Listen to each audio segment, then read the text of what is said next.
Hang on. There we go. Hello. Hope everyone's well. I'm still having to change streams over to the this microphone, which I've changed it over to now. So there we go. We should be up and running. I hope everyone is well. Hope everyone's doing good. Hope everyone is looking forward to this week's episode. There's plenty of news doing the rounds. Obviously, if you was on our World Cup stream earlier, then you will have seen a lot of people talking about the Vince McMahon news. There's information coming through about Raw having some of its lowest ratings. It's just not a very good time of year, as we keep saying. And to be honest, there wasn't really much going into that show in order to drag people into it. And I don't even think the show was all that fantastic, even if you did watch it. So I don't know. It's just it's a bad time of year to try and get some momentum going. It's a bad time of year to really be trying to get anything crazy happening. I mean, I do think they could be making a bit more of an effort, in all fairness, but it is what it is. And I'm sure things will bounce back as we head towards January. Hope everyone enjoyed NXT Deadline. I haven't had a chance to watch it. I mean, I've seen the results, and I had it on, so I've certainly seen bits, but I haven't seen enough to form an opinion. People seem to really enjoy the Iron Survivor Challenge matches, though. Both of those were regarded, high regard. Seemed like people were really split on Isla Dawn versus Kaylee Ray. That seemed to divide opinion, and so people were really split on that one as to whether that was good or not. New Day was a shock result. I don't know if people thought New Day were going to win that or not. They did, and that seems to have gone down really well. So I don't know if we're seeing New Day tonight, actually. I don't know if we're going to see New Day. I didn't see them on the official preview, so don't know if we're going to get them or not. And what was the other result? Bron Breakker retaining. I don't think that was the biggest surprise, but looks like he's going to be on a collision course with Grayson Waller now. So looks like there's a few bits and bobs going down. Looking forward to seeing if they've got some tasty up their sleeve for tonight, or if they've kind of used all their shocks and surprises for Deadline. But as we said, we'll see what we've got. Austin Allo said NXT Deadline was good. I hope Mandy is finally going to lose the title. She's got Roxanne Perez, hasn't she, lined up now? I must admit, I was a little surprised at that because it felt to me like they were building up Indy Hartwell. They did a moment where they had Indy Hartwell going over and speaking to Mandy Rose on last week's show, and it did just make me wonder if that was foreshadowing an Indy Hartwell kind of feud, but apparently not. Apparently that's not the direction that we're going to be going in, and instead it is Roxanne Perez that was victorious. Chris said the Iron Survivor challenges were surprisingly good. Braun is going to face his biggest challenge with Grayson Waller. What's your thoughts about Vince wanting to come back? I'm not too surprised. I think that Vince never really wanted to go in the first place. I think that in his world, he thinks he can weather out any storm. I'm having a mint, hang on. He thinks he can weather any storm. And I think he thought he would weather this, but I think it got a bit too hot in the kitchen. There was too many women coming forward. There was undisclosed amounts of money that had gone missing. And it was felt that him moving out the way would be better for everyone. And now that it's sort of settled down a little bit, I think he probably is thinking of coming back. I don't think any of us ever thought that Vince would easily be able to go off into the sunset. So it doesn't surprise me him saying that he wants to return. That doesn't surprise me. What would surprise me is if he actually returns, because I don't think anyone in WWE wants him to come back now. I think that the WWE product under Vince had gone stale. I think the product is a little bit better than it would be under Vince. I don't think that the product is worse by any means. I don't think it's drastically changed. I know there's lots of little things that you can point at, But I've said before, if you'd gone away from wrestling and you came back and watched Raw and SmackDown, you wouldn't really be able to tell much difference between this and the Vince vision. You can tell that Vince very much trained Triple H, and Triple H is still booking it kind of safely, very safely. It's all very safe. Like, he's bringing some certain people back, but it's all largely, you know, stuff we've seen before. And there's a few little tweaks and changes here and there, but by and large, it's a little bit better than it was, and that's about it, really. I mean, obviously, we can go into detail about the little things that have changed, but as I said, by and large, it's about the same. I don't think anyone's looking for Vince to come back. I don't think anyone is looking at this as being like, oh my God, we need to get Vince back in. You know, things are hitting the skids. Some of the ratings have been down, but I think the ratings have been heading this way for a long time. I don't think there's anything here to suggest this is Triple H botching it. I think this is just naturally where ratings are going. And it's December. We keep saying December's a rubbish time. AEW ratings for Dynamite have been at 800,000. You know, you'd look at that and say, oh, that's really not good. They're normally around 900 and some thousand. Now they're down to 800,000. Raw, you know, is normally around 1.6, 1.8. Now it's coming in at 1.4. Like, it's not very good. But you could also point to SmackDown, which was 2.3. Which is good. You know, they're normally around 2.2, and they delivered a 2.3. So this time of year, you've got to take that as a big, big dub, as a big, big positive. But they do have Bloodline, Roman, Bray, dare I say Ronda. You know, there's a few bits and bobs happening on SmackDown. Plus, it's only 2 hours, which makes it, I think, a much more enjoyable show. I also think as well that if they had a third hour, you know, they're 2.2. I'm sure that third hour would struggle in the ratings. I think there's probably, it'd be really interesting. I've never thought to do this. If you took the third hour away from Raw, what would the ratings be? Because the way they work the ratings out is it's an average across all 3 hours. So what they do is if the first hour is 2.6 and the next hour is 2.3 and that's it, then the rating for that show, I'm sure, would come through as like 2.45, 2.5, it would go in the middle. It's an average. So that third hour of Raw could really drag the number down, hence why its rating is like, you know, 1 point whatever, because that third hour could kill it, to be honest. I've never actually thought to look into that more. But anyway, putting all of that to one side, I think that Vince wanting to return is not the biggest surprise. Vince actually returning, now there's the story. That would be the story. But I don't think he's going to. I really don't think he's going to. I think that they've told him not to. There's apparently 2 women that are looking to start legal action against him now. So there's 2 more women that want to start legal action. There's still plenty of smoke in the kitchen. It's still not going to be in WWE's benefit to have him around. He is powerful. He has got like a lot of say, but I don't know. I think there's some decisions that are going to need to be approved. I don't think he can just come back if he wants to come back. I think that there's a board, and I would imagine there would need to be some degree of a vote, and there would need to be, I don't think this is a decision he'd be able to make on his own. So I think, you know, it is what it is. Him saying that he feels like he was forced out and all of this and given bad advice, blah, blah, blah, blah, blah. You know, could he have weathered it? Sure, maybe. He's weathered other things, and I must admit, I thought he would weather it. But he decided to go. He was pushed out, and, you know, now he's saying that he wants to come back. But I don't expect him back. I don't expect him to return. I think the WWE product has majorly improved and is enjoyable. If he comes back, he will ruin it all. I'm leaning towards Wyatt 6 being personalities and not a team, said Eternal Nightmare.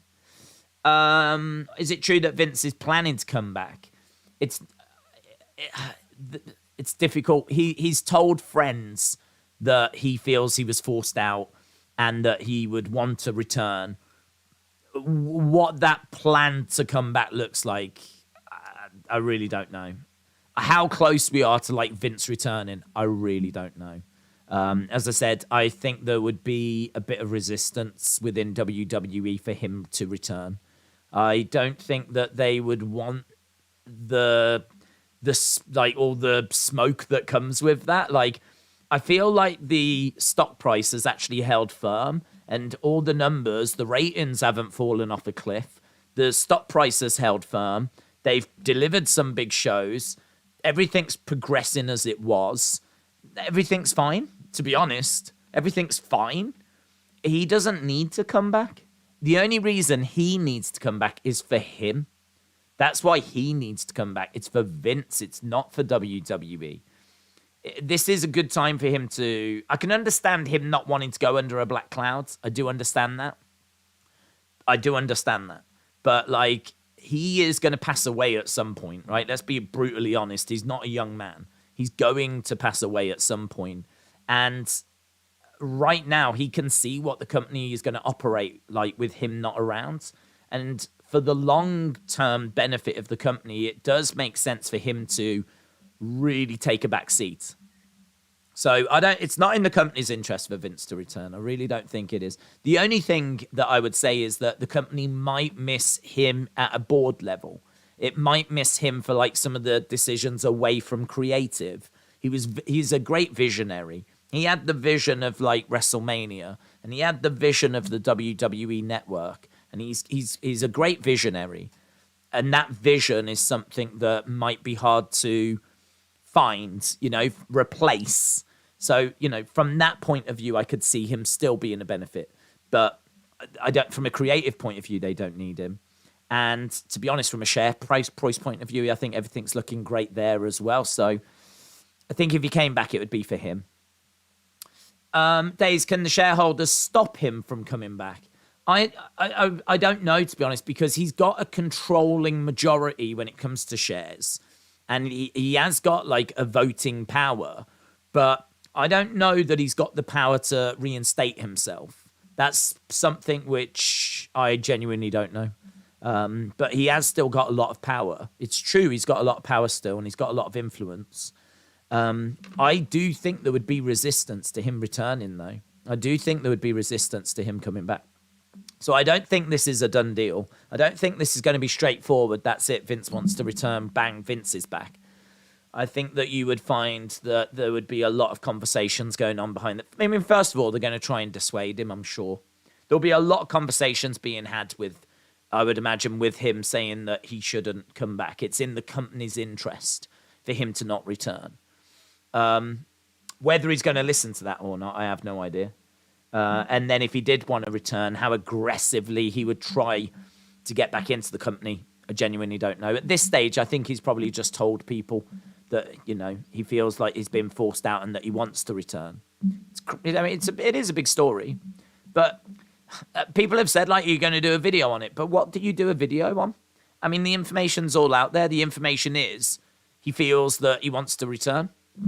Not that he's going to return, but that he wants to return. So it's a developing situation, and one that I think once we get to Vince is coming back, I feel like that's the story. That's what everyone wants. Everyone wants to know, is he coming back? And there's no answer to that.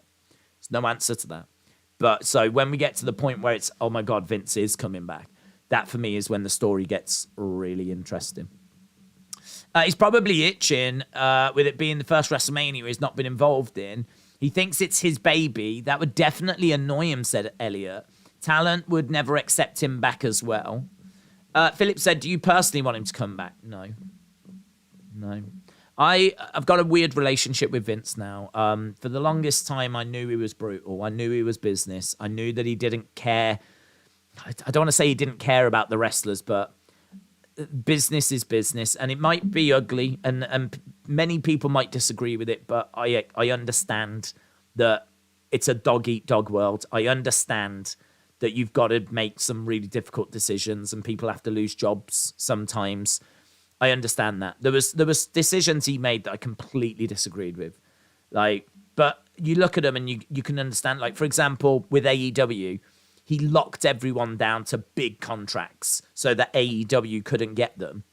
But the problem was, when we were in the pandemic, he found himself not being able to pay everyone. And so then he had to start releasing people due to budget cuts. So he locks everyone down, probably with the knowledge that he's not going to be able to commit to all these contracts, but he did it just to stop AEW getting people. And then what he had to do was release a load of people because he couldn't pay them all. And so that's where we were seeing hundreds of wrestlers being let go. And AEW then, could get who they wanted. But really, by that point, the damage was done for them.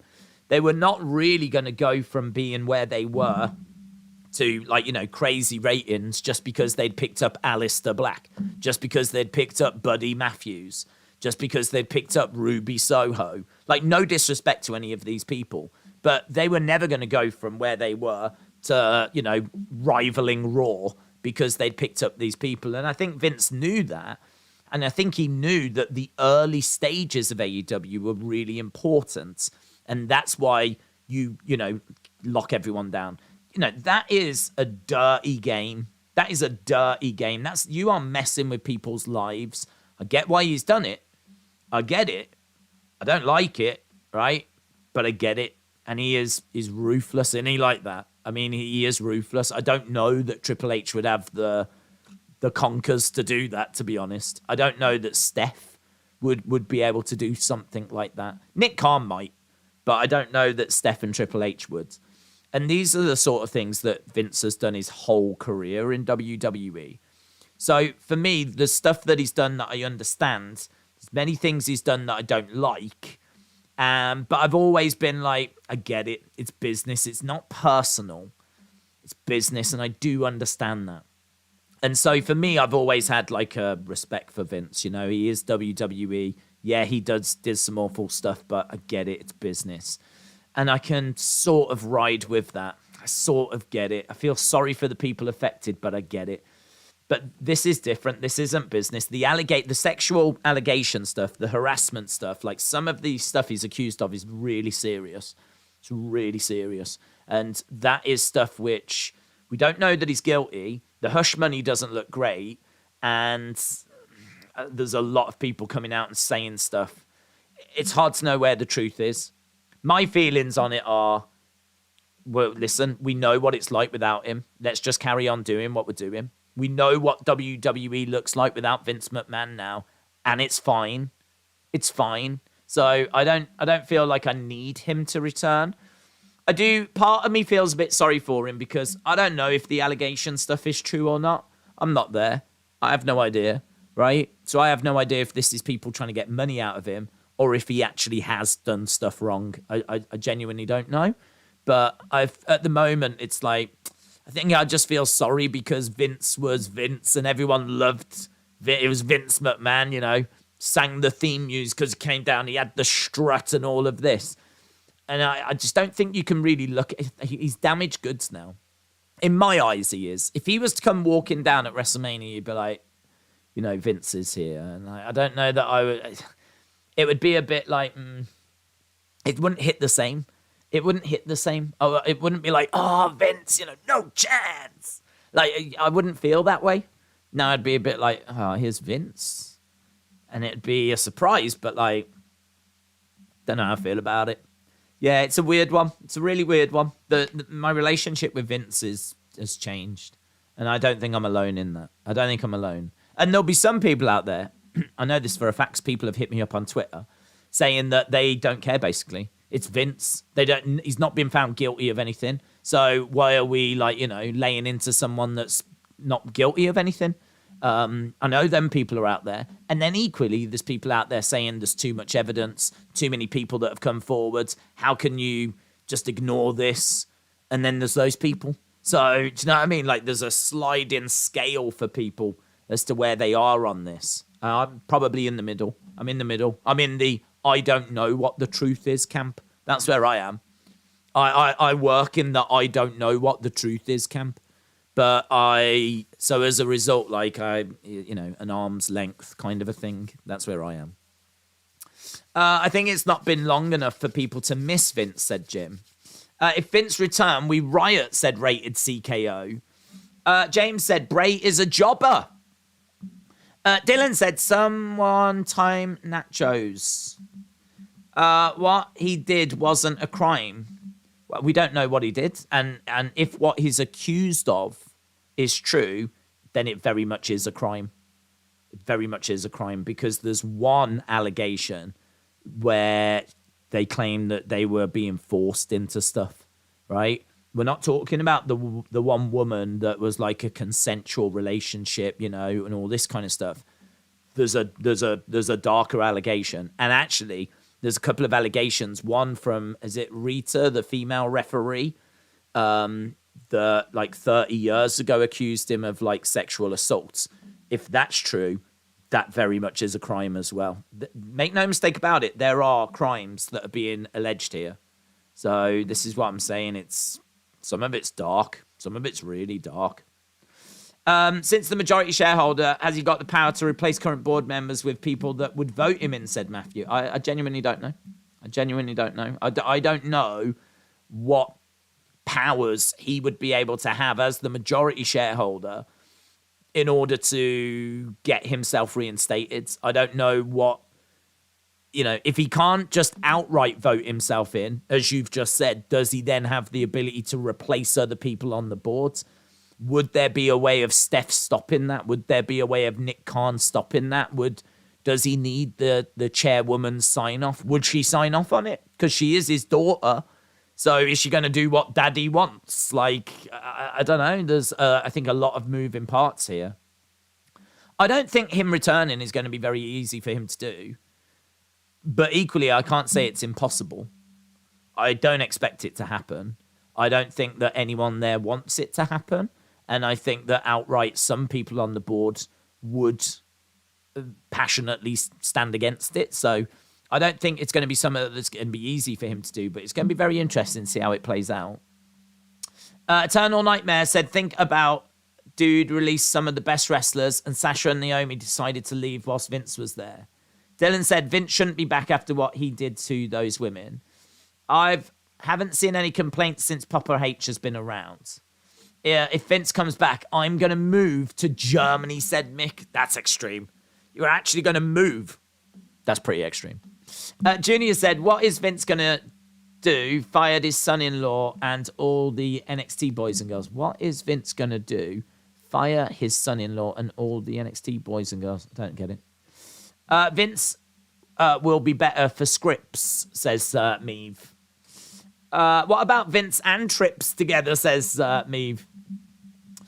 I think we're up to date with everything. So yeah, look, that's the Vince situation. It's one of those, it's a story that's come out in the Wall Street Journal. I'm sure it's a big story that people are jumping on. Vince wants to come back. But at the moment, the biggest question everyone's got is how likely is it that Vince is going to come back? And I haven't seen any answers on that yet. So this is a story I can see running and running. Eternal Nightmare said, I am going to literally burn my TV if Vince comes back. William says, hopefully we just don't see Vince on TV anymore. Vince will return when England win the World Cup. Oh, 4 years. 4 years' time. There you go then. Vince is back in 4 years' time. F a Vince, said Erase Your Mind. Listen, I've got an idea. Maybe they should bring back Isaiah Swerve Scott. They tried to, but he didn't want to return. They tried to get him to come back. They asked him to come back as part of Hit Row, and he said no.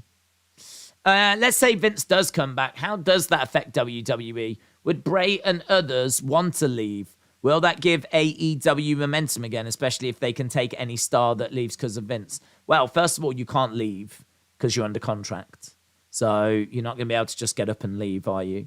If Vince did come back, would he come back in creative? I think if he wasn't in creative, I don't know that Bray would have a problem. I think as long as Vince is away from creative and Triple H has still got full creative control, then I would imagine that, people will be all right, to be honest, as long as they can still go to Triple H and Triple H is still doing the booking and all of that. If Vince comes back and resumes his role in creative, yeah, there's going to be friction. Yeah, there's going to be problems. And maybe some stars would decide that they're going to walk out. And maybe you do get some walkouts.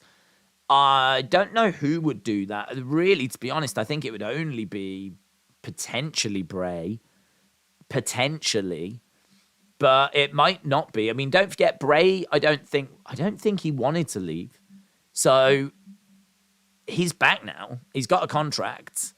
I think that he has spent a bit of time outside of WWE. He might think to himself, well, do you know what? I've been through this before, and let's see like where it goes this time. He might get like fed up with it again and decide to walk away. But to be honest, I mean, there's so many. Like, first of all, Vince has got to come back. Then he's got to come back and replace Triple H as in charge of creative again. And then there would, I think, have to be reasons for Bray to want to go. I get the feeling Bray would probably give it a chance at least to see, like, if there's a way of keeping a good relationship there. But if Vince was going to go back to insulting Bray and booking Bray the way he was booked before, Bray could very quickly get fed up and leave. But I feel like there's quite a few steps to go till we get to that. In regards to other people leaving, I really don't know. I could see a lot of people maybe not renewing contracts. There could be a lot of people that could renew contracts. If Vince came back, would AEW get some momentum? Yeah, I think they would, because I think there would be some fans that would be like, oh, I'm not going to watch WWE now. If Vince is coming back, I'm not going to watch anymore. It was rubbish when Vince was there, and I ain't going to watch it now. And I think there would be a bit of a boost for AEW, actually, yeah. I do think there would. Bray didn't want to leave. He was forced to leave because he did something Vince didn't like. It's the same reason Vince got rid of Dean Ambrose, said Eternal Nightmare. Vince or Triple H, it doesn't matter without young, good writers for both shows, said Junior. Do you know if NXT is on BT Sport? It is on BT Sport. BT Sport 1, I believe. I think last week's show is on at the moment. I'm going to go with my gut. I don't think he'll return. At most, it'll be Hall of Fame, said Dort Knight. Vince could come back and be a part of creative with Triple H. I don't think that would work, to be honest. I don't really see how that works. I mean, I feel like you've only got one head of creative, haven't you? There's only one person that can have that final say. Otherwise, they'll both be getting in each other's way. So unless Vince is going to be head of creative for Raw and Triple H is head of creative for SmackDown, but why would Vince agree to that? Why would Vince come back and say, yeah, you can have SmackDown? I don't know. I can't really see how the sharing thing would work, to be honest.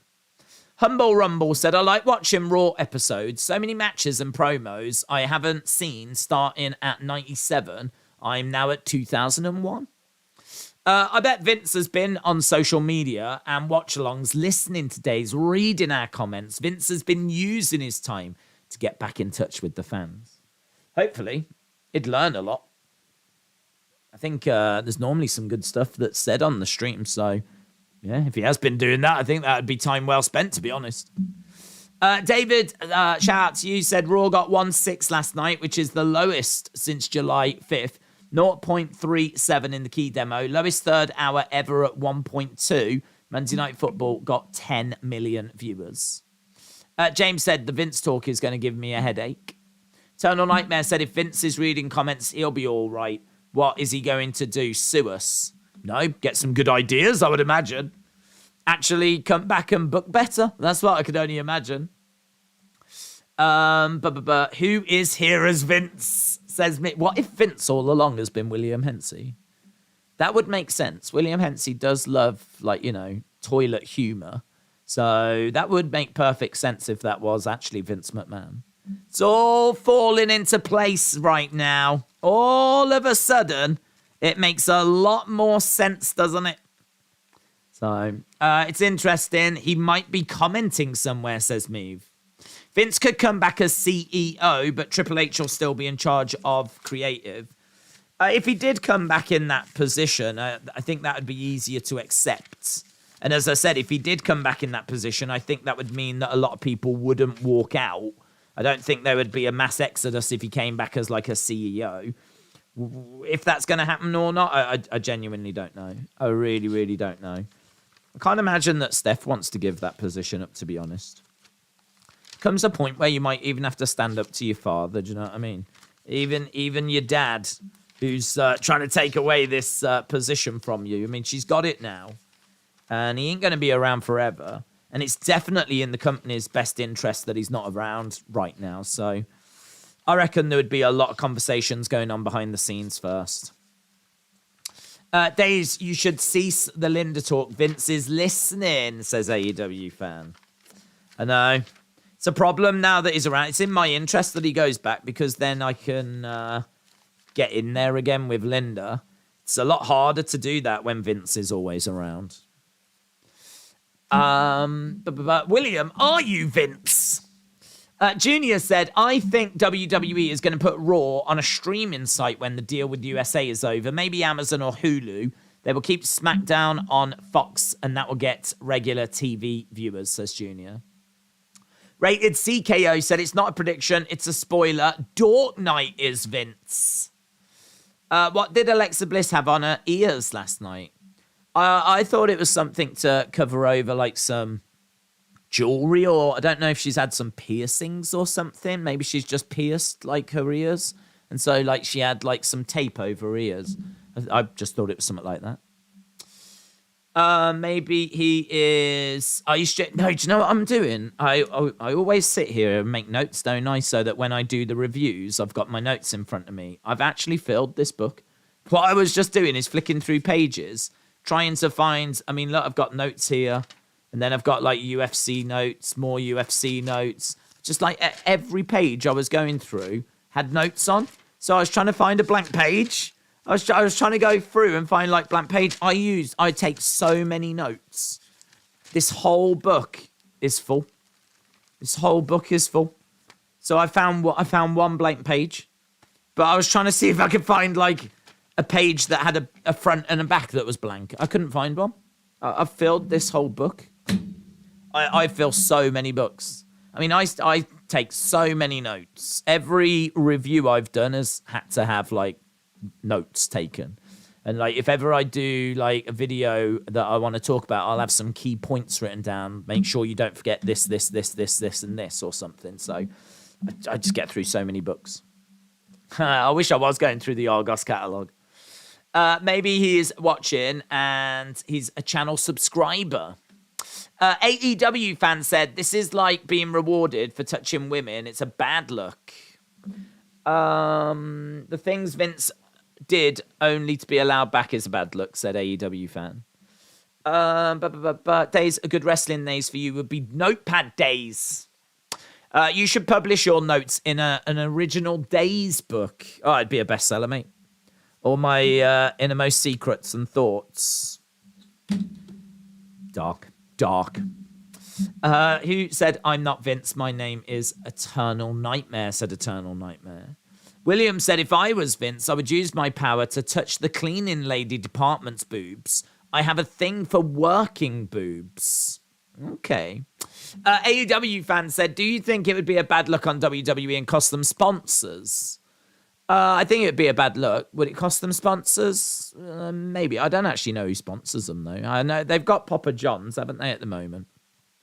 They've got Papa John's. I think they would definitely be concerned by sponsors. They wouldn't want to be associated with the things that Vince has just been associated with. So, yeah, it would be a bad look. And, yeah, it may cost them sponsors. And I also think it would be a knock to their share price. It would recover, but there would be a definite knock in the short term to the share price.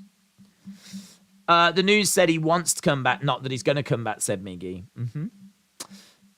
Days, I would love to see you in WWE team up with Carmelo Hayes and Trick Williams. That'd be sick, mate. I could teach him some stuff.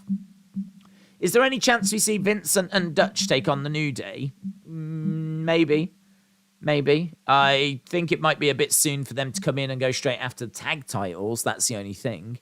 But, yeah, I mean, them coming in to NXT seems likely. I mean, I believe they've come in to have trials and tryouts. And so, I don't know now. I'm not sure as to whether we're going to be seeing them as part of Wyatt 6. I really don't know. Days, your entrance theme would be the halftime scores. I'm sure we could come up with something better. Do you think New Day as tag champs is good? I think it's interesting. I think it definitely creates buzz. I don't think it's long term. I think it's all right. Yeah. I mean, like, people might be tuning in tonight to see what's going to happen next with that. And if the New Day are going to be there and everything. So, yeah, I mean, look, it's not a bad thing for NXT, is it? To have, like, major stars as champions. We've seen them do it with Dolph. We've seen them do it with Charlotte. We've seen them do it with bringing in Natalia, bringing in Sonya. Obviously, Mandy Rose has gone back down, and she's been champ for a long time. Apollo Crews has gone back down. Scripps is Reggie, spoiler, back and forth between NXT. So, yeah, I think having New Day as NXT Tag Champs is pretty good. Just a short-term thing. Do you think Kaylee Ray is being groomed for the main roster? I don't know. I mean, I think that they've had a little look at her. I don't know that they will put her straight onto the main roster. I've got to think that they're going to want to, have a little look at her, maybe give her a little bit of time in NXT. So I'd be amazed if anyone came in and went straight to the main roster. I'd be amazed. I know that she's done a lot on the indie scene, but you hear it all the time that indie wrestling is very different to the WWE style. And sometimes they need the indie stuff to be knocked out of them, actually. They need some of the indie work to, be removed. In fact, I've heard William Regal commenting about sometimes, not all the time, but sometimes the indie wrestlers can be the hardest wrestlers to train because they've done stuff a certain way and it's so hard to get them out of that compared to just athletes that have never learned how to wrestle. So they're just like lumps of clay that you can mold exactly how you want to mold them. So I don't know. I mean, Kaylee Ray I'd be surprised if she went straight to the main roster. I'd be surprised if they looked at her and thought, she's got it. That's it. That's exactly how we want her to be. Because I would imagine they'll want to work with her, basically. Would Jordan Grace go to the main roster? No, I don't think they would.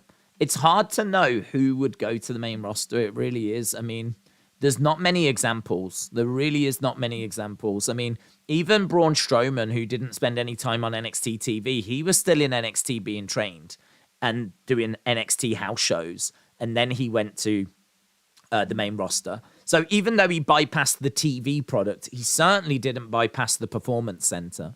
So, Braun Strowman would be a name that comes to mind. AJ Styles went straight to the main roster. That was AJ Styles, though. He's regarded as one of the best wrestlers in the world. He had wrestled in New Japan, obviously, and I don't know that Vince had high. It's a weird one because I think they had to convince Vince to do that because Vince wasn't even going to have him on the Raw. We've spoke about this. AJ Styles coming in was meant to be a nice little moment and for the Rumble, and I don't know what they would have done with him after that. But because he got such a massive reaction, they then booked him for Raw. I'm sure they would have kept him around. I'm not saying they wouldn't have signed him. But Vince was not expecting the reaction to AJ that it got. And so he apparently was not even meant to be on the Raw following the Rumble in 2016. So AJ is a bit of a rare exception. And Vince didn't really believe in AJ anyway. So he wasn't seen as this big deal or anything. And there's really not many. I mean, even when Drew McIntyre came back, he went back to NXT, didn't he?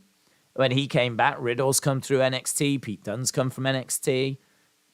I think Nick Aldis would go to NXT from NWA, for example. So Jordan Grace, I think, would go to NXT.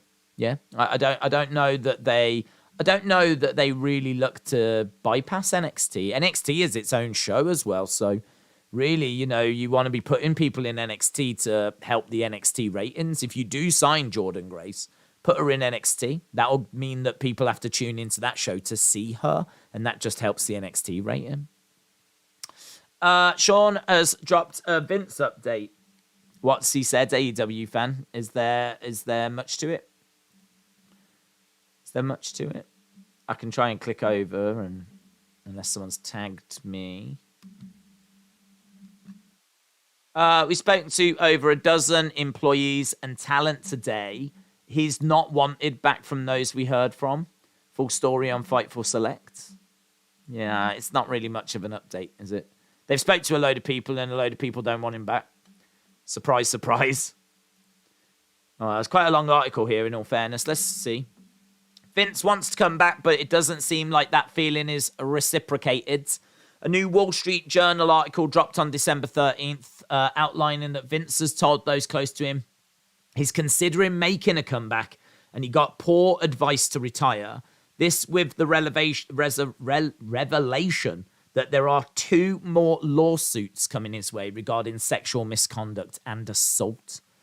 Fightful immediately heard from numerous staff and talent. One talent called the news exhausting and was hopeful that Vince's tenure was in the rear view, despite them having a positive relationship prior to McMahon leaving. Another said they were concerned for the talent that was rehired in the event that Vince was going to return. A higher-up that we spoke to wasn't nearly as concerned. Said higher-ups mentioned that the stock price had increased, the viewership had been boosted, and general morale had recovered since Vince left. It would be a really selfish move for Vince to come back under any circumstance. The reason he left and how business has done since then, it would be selfish, but selfish activities are what led to him leaving in the first place. One long-time staffer said the morale has increased tenfold since Vince left, and they don't think he'll be back, whether he wants to or not. An employee for over a decade said they believe the McMahon family will actively encourage him to stay retired. The same source says that they think McMahon returning would cause irreparable damage to the WWE brand, and said that the few doubters that thought WWE would collapse internally have been proved wrong. Did anyone think that it would collapse? My concern without Vince was the stuff I said. I think his vision is incredible. I think to have the vision to do WrestleMania, to have the vision to make it super cartoony and family friendly when that's not what they were doing, to have the vision to really create sports entertainment. Like, sports entertainment wasn't around before Vince. The WWE product was very wrestling, old school focused, in-ring promos, but not the wacky stuff we see now. You know, not the storyline theater shows that we see, contract signings and ladder matches and all this that it's grown into. Like, that's all been driven by Vince, Undertaker character, Big Boss Man character, Sergeant Slaughter's, like all this kind of stuff. Like, this cartoony world was all created by Vince. And I think the vision to do that, the vision to recruit the best talent and just, create a mega show in WrestleMania, the vision to create the Attitude Era. He went up against WCW and, some of this stuff fell in his lap. The Rock fell into his lap. The Stone Cold fell into his lap. These are things that happened that he ended up going with, but there was still moments of vision in there that he had to make decisions to get behind things. His vision there is incredible. Wanting to set up a network is incredible. And, 2014 being one of the first people to create a streaming platform for wrestling is incredible. That sort of vision is, I think, what WWE could miss in the long term. Not the creative side of stuff. I don't think his creative side was ever that brilliant. I think you will always stumble into things, and the crowd will largely tell you what's working. You can look at merch sales and look at YouTube views and see what the crowd are gravitating towards. So, that those indicators will always be there, and I don't think you can ever really go that wrong by using those indicators. So that's what I think. I never thought they would implode. I just worried about the deals, but since Nick Khan came on board, I think you can feel a lot more comfortable with deals. His ability to do deals with different TV companies is fantastic. He's so good at negotiating like these different. I think he negotiated the Fox deal and maybe the Peacock deal. So, those are 2 massive, massive deals that Nick Khan's responsible for. So you feel better about that with Nick Khan around. But I don't know who's got that long-term vision that Vince had. That's the thing I think that's going to be hard to replace. The timing of the article's release was interesting. One official that came to power in recent years, with McMahon speaking to those close to him about a return, the source didn't believe the timing of information of additional legal issues was an accident. Oh, so they're saying, clever. Maybe you're right. Maybe. So maybe Vince has said that he wants... Oh, that's really clever, you know.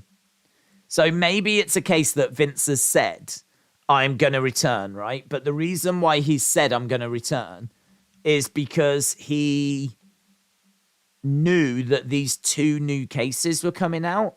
So rather than you hearing about these 2 new allegations against him, the bigger story would be Vince wants to return. Vince says he wants to come back. So all of a sudden then, the fact that there's 2 new cases against him just gets buried a little bit. We're sat here talking about should Vince come back. We're not sat here talking about, did you hear about the 2 new women that have come forward? It's clever, isn't it?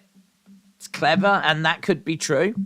It could be that he is using this, and this information has come out now so that there's a way of... Is this why he was on TV? Is this why he was shown on TV? Was he shown on TV so that people would talk about him being shown on TV, and then the news drops about the allegations, and it's just part of Vince's story? There's several different Vince stories doing the rounds. I wonder if there's things going on like that behind the scenes. Could be. Vince has also got a documentary out this week, said Jim. Good point. And that would be a good way of, like, I don't know if it's a flattering documentary, but certainly, we're talking about Vince after not speaking about him for a long time. Annette said the Vince doc is on TV tonight. Vince did some good stuff, but his recent history of booking is very old school and outdated. WWE would be foolish to bring him back after what he was accused of. David said the documentary on Vince is out on network tonight. I don't know if he wants people to watch that or if he wants to hide it. I don't know if that documentary is flattering or not flattering. I don't know. So it could be that he wants to say something to hide the documentary, or is it that I don't think he's going to want to promote it. Is there any news on that documentary as to what it's like? What's the Vince documentary like? I mean, it's on Vice, so I've got to think it's probably not great. Documentary on Vice. What do they actually look at? It's called 9 Lives. Synopsis for tonight's documentary. Vice will debut. It's very close to Vince, isn't it? Vice. Documentary called 9 Lives. Despite lawsuits, allegations, scandal, and controversy, McMahon has dominated the world of wrestling for 40 years, turning it into a multi-billion-dollar global empire. Is that the synopsis? It's just loads of videos about Raw. Don't care about them. WWE released the following videos highlighting after Raw. I don't care about that. I wanted to know what the documentary was about. The 9 Lives of Vince McMahon doesn't seem great, does it? It's been a tumultuous 2022 for Vince. They released a trailer with comments from Jim Cornette, Vince Russo, and Dave Meltzer. But it's the real story behind wrestling's most provocative figure that you won't hear anywhere else. The 9 Lives of Vince McMahon. I've got to think that this is going to have a lot of stuff in there that Vince does not want to be spoken about, to be honest. So, yeah, I'm thinking that we're probably looking at that not being something that he wants focused on. So maybe he's looking to, like, bury it. It's tonight on Vice, said Jessam. It sounds interesting. I definitely want to watch it. I would be useless in UFC. I would have one move, and that would fail, and it would be a German suplex. Elimination Chamber in Montreal, Canada, is 3 weeks after the Royal Rumble, says Adam. Vince at the Hall of Fame next year. I think that's too soon. I mean, I don't even know if there's going to be court cases and stuff. I don't know that he's going to be able to keep some of these. Maybe he will, but it's going to cost him a lot of money to keep some of these women quiet now. I think I saw that Rita was asking for about 11 million. 11 million after everything she's been through. Maybe he'll pay that. Maybe he'll pay that and keep that or stay quiet. Or maybe that goes to court. And if it goes to court, well, it's going to run, innit? Certainly, if it goes to court, it ain't going to get sorted out before WrestleMania. So, I don't know. If he's going to pay them, that then gives him a few months to just put a bit of distance between it. But I would think this year's too soon. I would think this is too soon. If Kaylee Ray does get called up, what show would you put her on? Don't know, to be honest, because I think we're not too far away from there being a draft anyway. I feel like you'd probably put her onto SmackDown. Just because I'm trying to think what baby faces are over there that are cool and credible. I don't think I think it's slim pickings, to be honest. So I'd probably move to SmackDown. Rita has been accusing Vince since the 90s, says Nachos. Is NXT coming back under Vince? I hope so, said Alex. New Day are the NXT Tag Champs. Yes. Shane in the Hall of Fame next year, says Matthew. Why is Dave Meltzer in documentaries when he hasn't worked in the wrestling business? Well, he has worked in the wrestling business. He's commented on it and obviously done lots of interviews and everything. I mean, I think he's got a lot of insiders that report into him. So I would say he's definitely a part of the wrestling business. But I can understand people saying that he's not been part of a wrestling company officially. But I don't think that matters.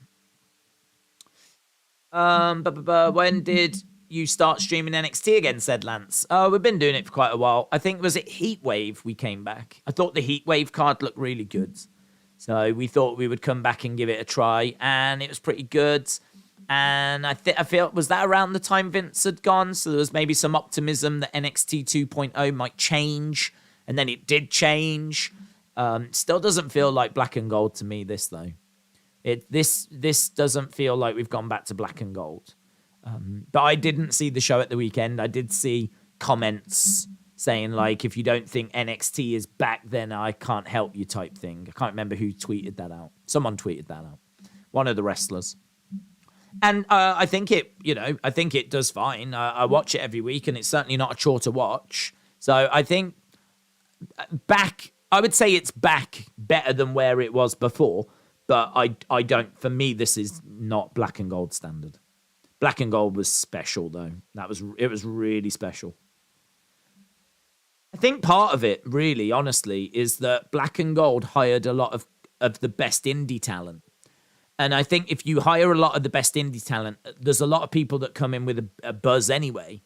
And there's a lot of people that are known from, like, the indie circuit. Here, we just get a load of people that we don't know. These are just athletes that we've never heard of. They're having to learn how to wrestle and make their name in NXT. And that's a lot to do. And when you've got a lot of people doing it as well, that's really hard.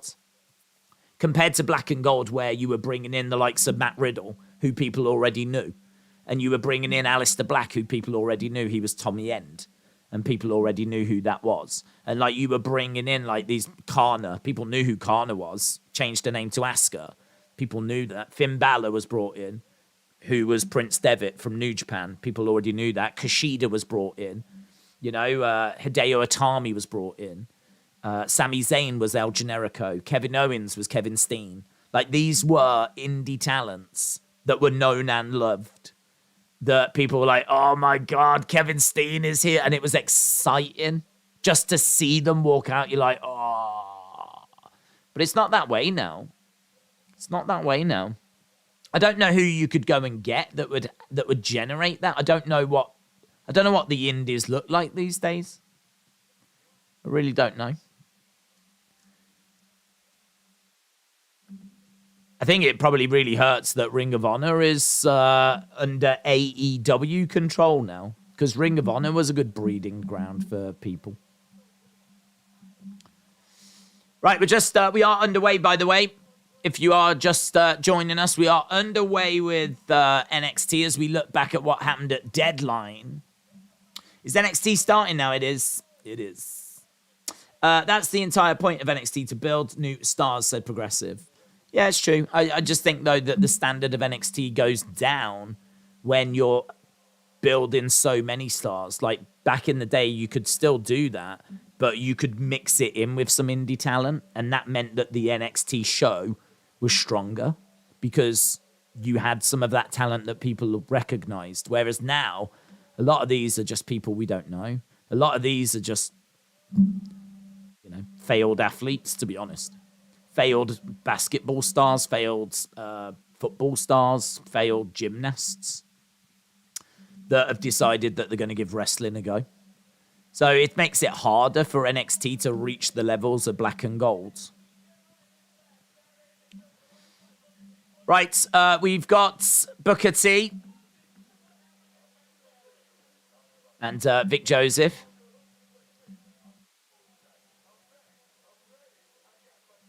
I'm back. I'm composed. I've got my game on, said Booker.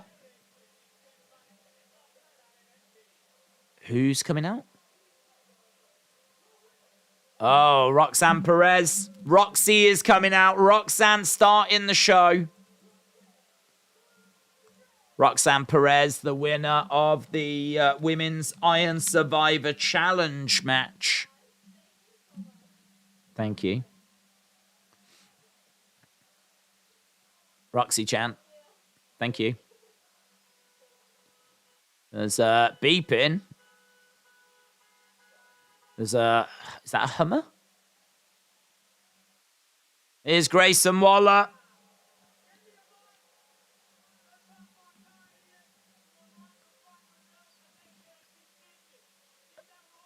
Keep that rolling on me. Grayson Waller's arrived.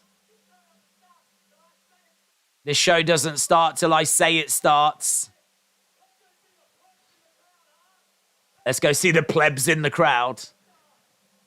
Roxanne Perez is looking disappointed.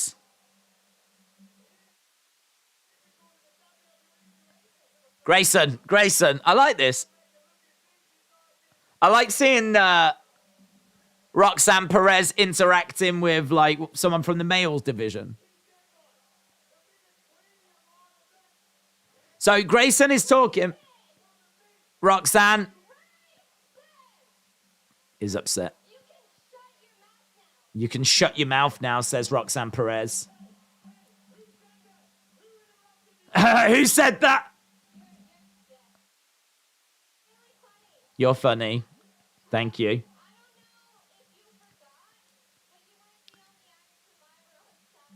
You weren't the only Iron Survivor on Saturday.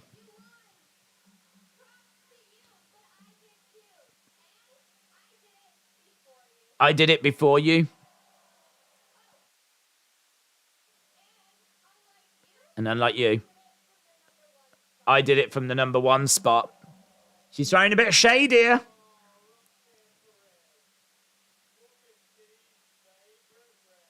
Booker T's favorite wrestler. You're growing up so fast, it's adorable.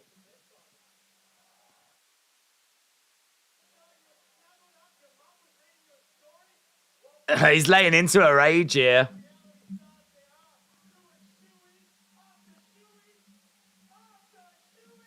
I'm hoping Carmelo's going to be called up, said Hodgepodge Fun. And Waller wins the NXT Championship.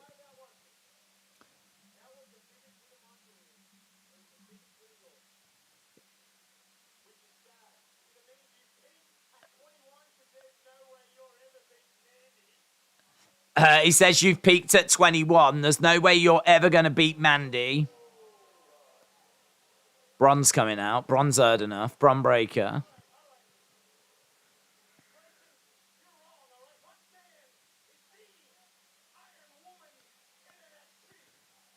Roxanne is the Iron Woman in NXT. He does a little chihuahua-like noise. Okay, so Bron's putting Roxanne over. Is this build into maybe a mixed tag match? Mandy and Grayson against Braun and Roxanne. Feels that way. Daze, they have Uncle Howdy masks for $60, do they? That's interesting. Roxy. Russell Buzz, shout out to you. Bronathan.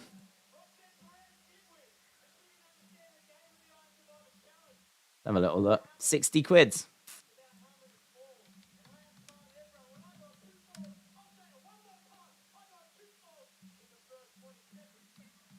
Okay, so Grayson Waller is just talking about what he achieved. Oh my god, it keeps going on to Euroshop. I can't see him on Euroshop.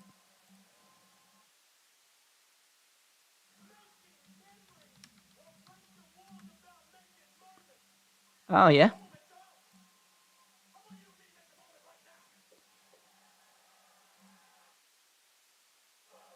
Bron has jumped into the crowds. Oof. Oh.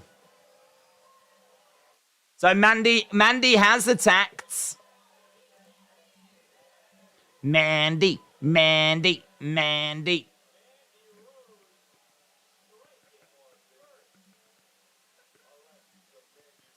Let's see if we can get this a bit better. So Mandy is in the...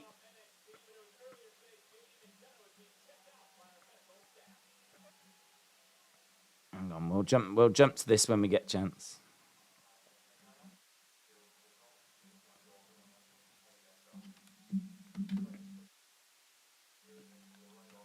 Okay, so we've got JD Madonna. Mixed tag, I like it, said Jessen.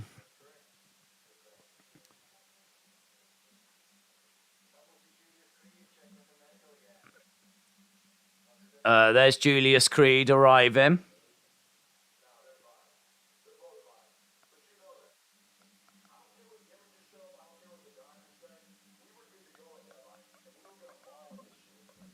We were good to go, and we were going to maul into Sheer, said the Creeds.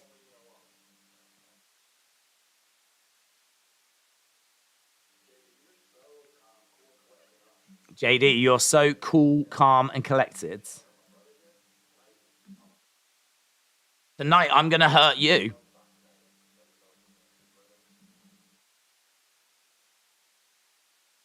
So is this going to be Julius against JD?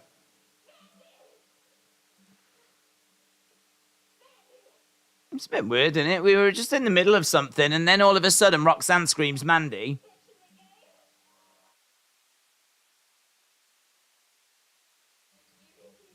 I don't want to wait till New Year's Evil. Put your title on the line tonight. Is she going to do it? If that's what you want. You'll get it. Whoa! Title on the line tonight.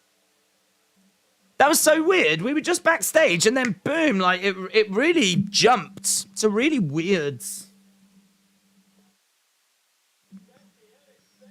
title match. Now we're going backstage again. Now we've got fights going on. This fight's going everywhere. This is so all over the place. Now we've got like Wesley and Stax, I believe.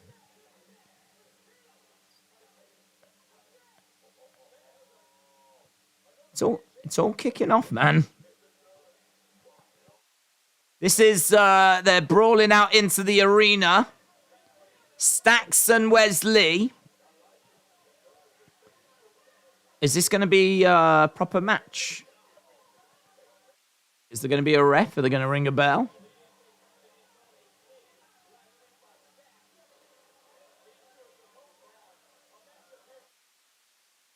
They're meant to have a match tonight. Okay, I think we're going straight to it. Ding, ding, ding. Here we go. Bell sounded. We've just gone...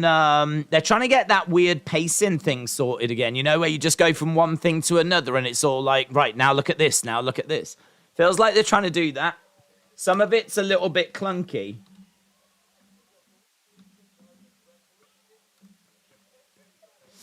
Where's Scripps? It's a great question, mate. It's a great flipping question. Where is Scripps?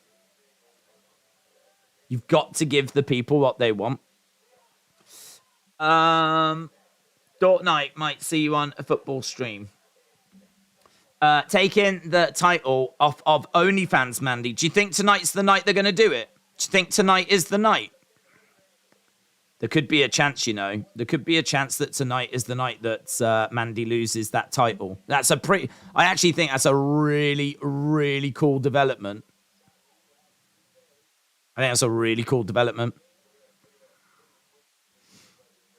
Wesley going underneath the legs.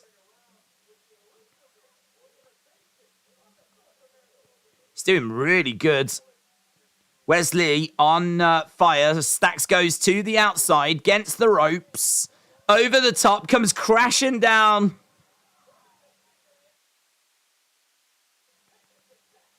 Lee is taking it to Stacks.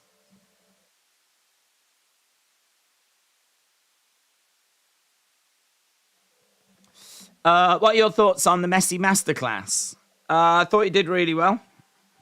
I'm not someone that's in love with Messi, though. I'm not someone that's, like, crazy about Messi, so I'm not someone that's like, oh, I can't believe it. It's the greatest thing I've ever seen. It was a fantastic showing from him. He gets to the World Cup final. That's going to mean absolutely loads to him and to his fans. But it's not something that I'm giddy about. I've said, like, when I watch the World Cup, like, I ain't someone that's, like, really crazy about Messi or crazy about Ronaldo. Like, for me, it was England winning this or... not bothered. Let's have a look at this thing anyway, shall we? WrestleBuzz, shout out to you. Let's go over to this.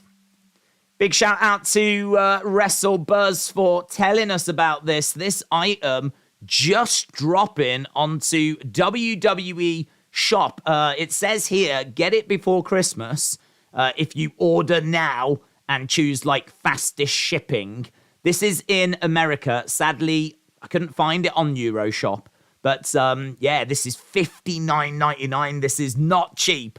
But this is the Uncle Howdy replica mask. I'll tell you what's quite interesting about this is that this hasn't been referred to as Uncle Howdy, but they're calling it Uncle Howdy on WWE Shop. So I'm a bit confused, to be honest. Uncle Howdy is the one that is, you know, the person. This is the mask that we think Bray has been wearing. This is the mask that kind of shows itself being computer generated as well, that keeps interrupting Bray. We've never quite known what to call that. I just think it's really interesting that they're showing it here and they're referring to it as Uncle Howdy. So this is obviously the other side of it. Again, you know, just a reminder, the Uncle Howdy is the one with the tear. You know, the tear that's coming down. This is not the same mask as that. This is not the same mask. That other one is like a plastic kind of prosthetic type thing. This is obviously much harder. So yeah, I don't know. I don't know if this is because they just don't know what else to call it, and so they've gone with this, or is this confirmation that this is Uncle Howdy as well? It's very confusing. I also don't know. Is it like a velvet inside or something? Is there something quite nice to put your face into there? Or is that literally just black? It looks a bit velvety to me in there. Looks like it's got a little bit of cushioning, which is kind of nice. Nice strong strap as well at the back, like little clasp and everything. Look at the bag that it comes in. That's cool. That's cool. So I do like this. I think this is really cool. It's expensive, though, for $59.99. But if you're really into this, if you're really into this Bray story, you know, I would imagine these are going to sell very, very well. But yeah, a little bit more to talk about here than maybe first meets the eye. And for me, I think the fact that they're calling this the Uncle Howdy replica mask, I think makes it very interesting. But available right now, you can get it if you order it, as we said, like right now, but sadly only in America at this stage. Yowie wowie. Revel in what you are. Revel in what you are. Right, we're going back. We were at commercial break. We've gone back. And we are up and running. We are with Wesley against Stacks. And we've got Wesley going over to the corner. He gets hurled over the other side. Basement drop kick. That's nice. Stacks. Nice takedown. Shots coming into the side of the head.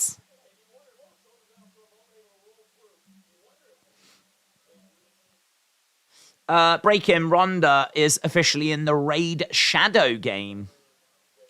Velvet Mask. The marketing department might lose their jobs for calling it the wrong thing.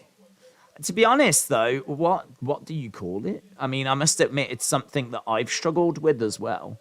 I must admit, like when I did the toy hunt and I was in Smith's and I found a mask that looked similar to it, I had no idea what to call it as well. So I can understand them having a struggle, but I wonder if it had to get. I wonder if like they had to get that cleared. I would imagine they'd have to get some sort of confirmation as to what to call it. So someone's had to make a decision.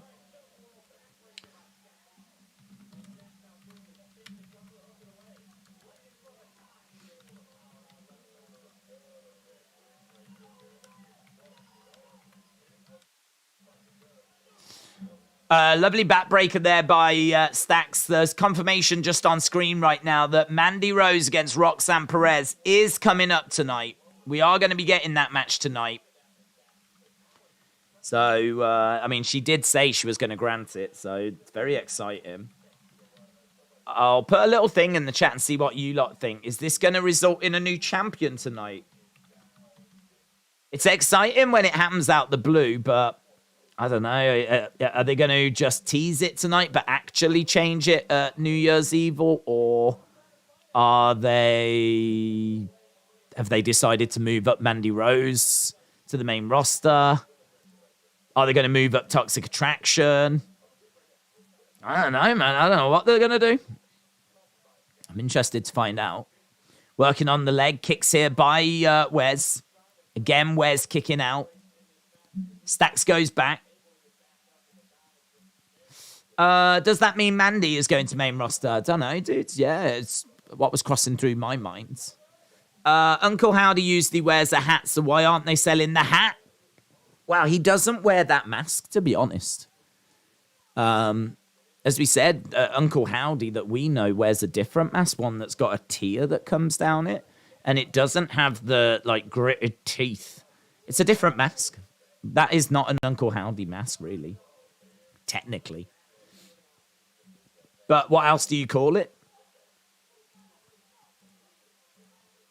I can understand them, like, being, I don't know what to call it.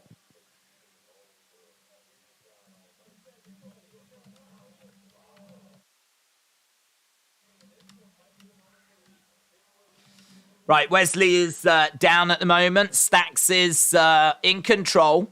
Tony on the outside trying to give him encouragement.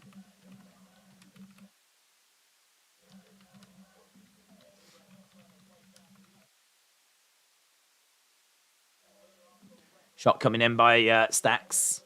These two trained in exchanging blows back and forth. Down goes Stacks. And again, lovely spinning back heel. Quick strikes coming in by Wesley. Drop kick to the back.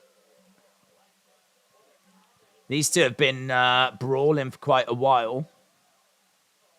As Wes charges over. Kick to Stacks in the corner.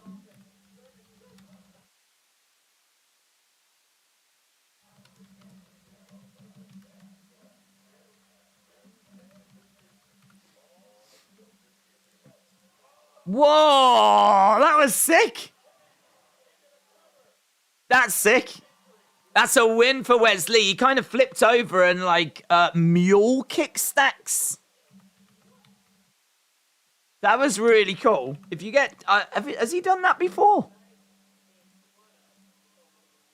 I want to have a look at a replay of that. German.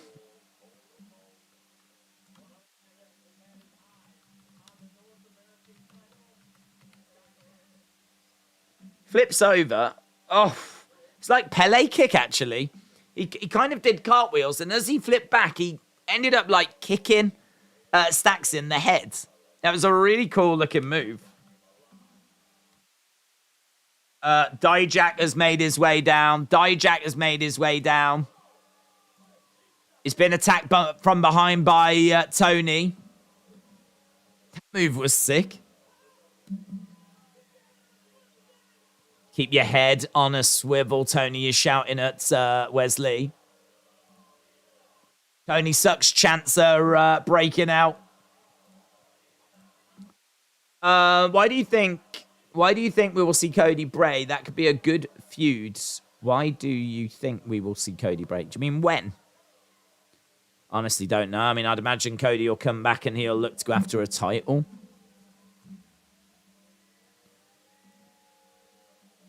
So, Wesley wins. Brilliant move. Here's Thea Hale.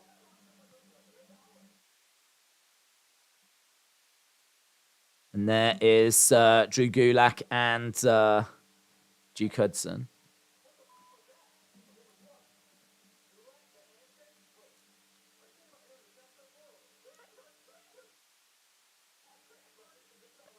Transfer portal. What the hell's a transfer portal?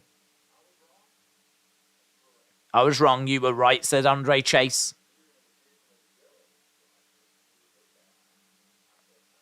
I was wrong. And you were right. Look how shocked Thea Hale is.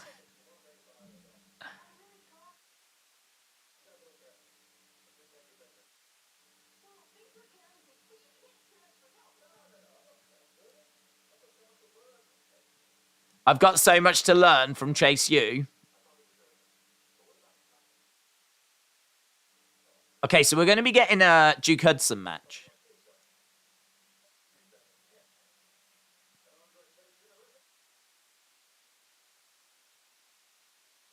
Okay, so it's going to be Duke Hudson against Damon Kemp.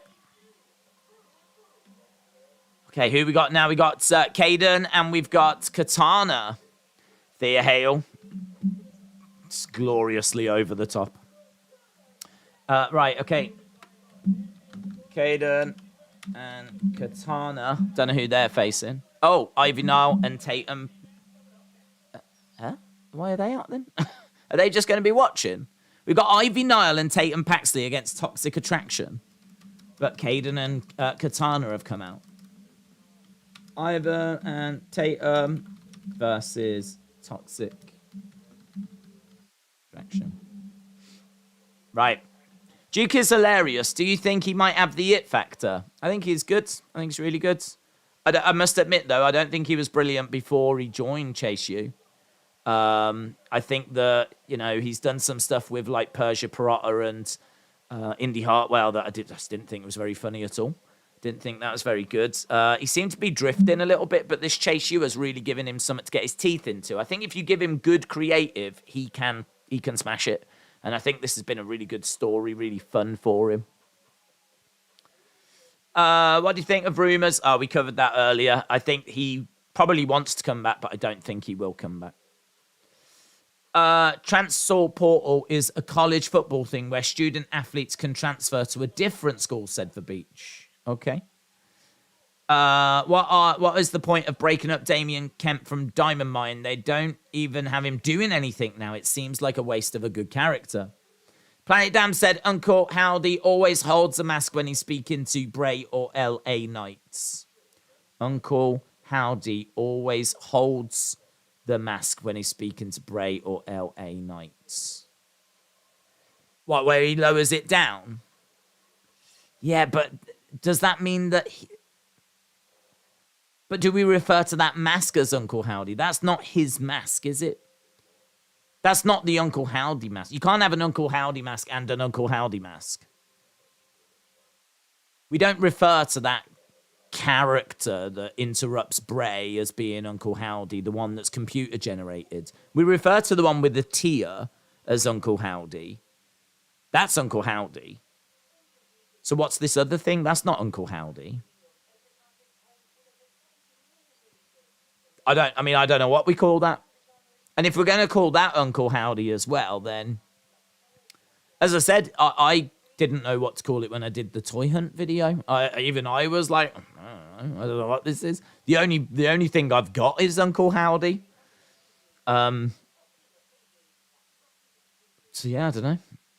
I don't know if WWE just thought the same. WWE just confirmed which mask is Uncle Howdy. Vince is the Grinch that wants to steal WWE back. Mr. Chase swearing will always be over with me, said Jim. It's his mask. Uncle Howdy is just shattered Bray, said Mr. Unfamiliar. Uncle Harper, maybe? I don't know. I think it's very confusing, to be honest. I think they could flipping clean it up. They should tidy it all up a little bit. I don't know. I mean, I do agree. I think the whole thing's Bray. I agree. I think that the person behind the Uncle Howdy mask is Bray. I think the person on the TV screen is Bray. I think all of that is Bray. I think the person attacking is Bray. I think the only separate person, the only other person that I think we've seen is the person in the owl mask that I think is Bo. But I think everything else is Bray. What we actually call things, though, I don't know. It's messy. I mean, maybe it's just Bray and everything else is Uncle Howdy. Don't know. Was that the mask that Bray wore when he came back? Yes. Yeah, it was. Supposedly, Roxanne is going to win the title and all of Toxic Attraction are going to be moving on, said Jeremy. Vince McMahon is Uncle Howdy. Uncle Howdy is Shattered Bray. Right, we are at... here's Ivy Nile and Tatum Paxley. So, Ivy Nile and Tatum Paxley both in the ring. And Caden Carter and Katana Chance are both on commentary.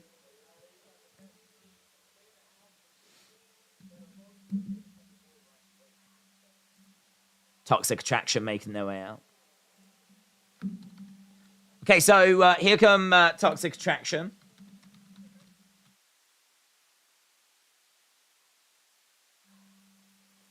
Gigi Dolan and JC Jane were quarter of a way through the show.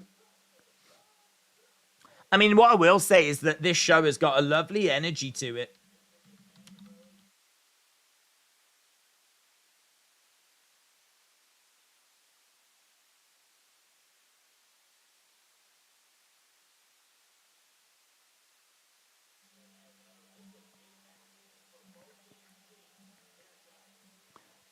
Maybe you should come up with your own mask and call it Uncle Bye for Now. Uncle Bye for Now. Bray is fighting with himself as Uncle Howdy is a manifestation of his inner evil, says Samut. You just need to believe, said Kasim. Peter said, Devil's Advocate, what if Vince comes back and he brings CM Punk? Daze is simping for Toxic Attraction. Oh, like crazy. Look at me, I'm losing my mind. Tommy said NXT has been good so far, but Braden said NXT has been okay. James said Peter Taylor, Vince McMahon in any capacity coming back to WWE would be astronomically terrible. I don't care if he brings Santa Claus. Very good. Very good. Right, we are underway then with Ivy, Nile, and Tatum taking on Toxic Attraction. To the outside goes... Ooh, big kick there by... Oh, getting right in the face of the champs. Kick there by Gigi. Crotch chop there by Gigi. 1, 2. Kick out by Ivy Nile.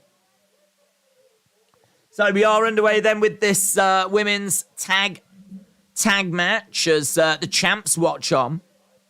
JC Jane is in there with Ivy Nile at the moment. Tag. In comes Gigi Dolan. Dolan with a big kick.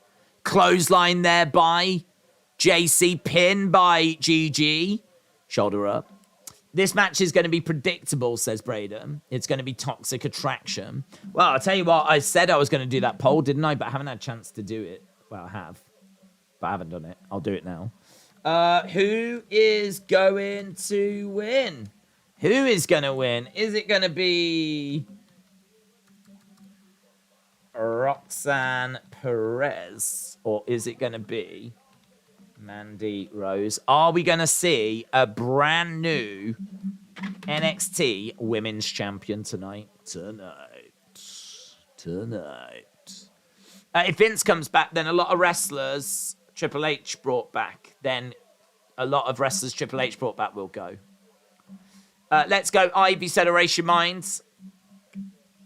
Right, here we go. We've got big strike there by Ivy. Ducks underneath, kick to the side of the head of GG. JC grabbing Ivy, hurling her into Kaden and Katana. And now from behind, we're seeing Tatum Paxley being attacked. She gets thrown into the ring. Nile gets thrown into the ring. Now we're getting the tag champs getting involved. And now there's DQs. There's DQs. Nile's upset. Tatum Paxley comes crashing down onto Kaden and onto Gigi. Oh, it's a mess. It's a mess. Let them fight. Let them fight. Let them fight. Let them fight. Okay, we're backstage with Fallon Henley.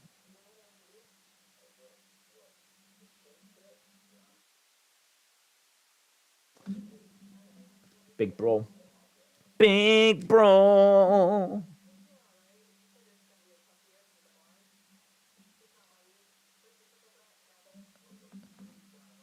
All right, Fallon Henley said it's a tough week for her.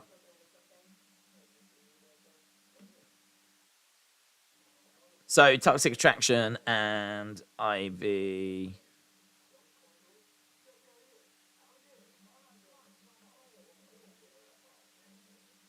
Right, there's Vaughn.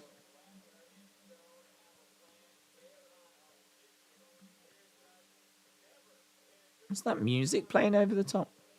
Bum, bum, bum, bum, bum, bum, bum, bum, bum, bum, bum, bum, bum, bum. Weird little music. Right, we've got Von Wagner against Odyssey Jones coming up. Did you hear about Freddie Flintoff? No, what's happened to Freddie? Planet Dan said, I think the mask represents Uncle Howdy. I compare it to a group such as Court of Owls or Gang, and the masks they wear are the same, and they represent the leader, if that makes sense. That does make sense. So a bit like in Walking Dead, how everyone was Negan. Negan was the leader, but if you asked any of the scavengers, they were all Negan. Like, if you wear that, you are Uncle Howdy, and Uncle Howdy is the leader. That does make sense. That does make sense. The only thing I would say to that is that if Uncle Howdy is the leader, then why have we got some computer-generated Uncle Howdy mask doing a lot of the talking? It always felt to me like that was the leader, if you know what I mean. It's a bit. I totally get your point. Totally get your point. I would like some answers on all this. That was a throwaway dumb McMahon tag match, said Real. I hear that NXT is going to do some tape-ins in the next few weeks, said Easy99. James said Vince McMahon coming back is the equivalent of Sauron being resurrected and coming back to Middle-earth. No idea what that means, but if you are a fan of Game of Thrones, then I can only imagine that you have wet yourself to that comment. James said he had a car crash on Top Gear and he's in hospital. Oh, I hope he's all right. Is it like broken arm or something? Hopefully it's nothing too serious. I was enjoying that match and then it got silly, said Jim. Have you seen the Babadook? I think Uncle Howdy is also inspired by Mr. Babadook. I have, but I can't remember anything from it. It's something to do with the book, isn't it? And if you say Babadook or something. I saw it once, but I don't remember much about it.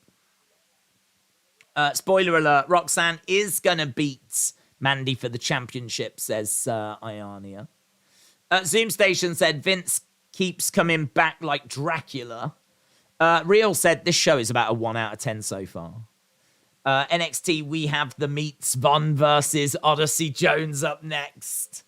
Easy99 said Vince McMahon is the person under the Uncle Howdy mask. He will say it was me all along. Sam said Von should be called up and join Judgment Day. That would be fun. I do think Judgment Day could do with a monster. Someone that's got a bit of size. Really, the only guy they've got with size is Damian Priest, but I don't know that he's all that intimidating, to be honest. But I suppose they're trying to build him up in that role. You know, if ever Gallows gets in for OC, then we would see Damian Priest get in as, like, the big boy. But I would like to see Von Wagner go up and join. The only problem is they've already got, like, about 4 members. For me, factions really shouldn't be going above that number. I mean, you could push it to 5, I suppose, but you could push it to 5. But yeah, it'd be good for them to have a monster. I think they have looked at Von Wagner before. Here is Carmella and Trick.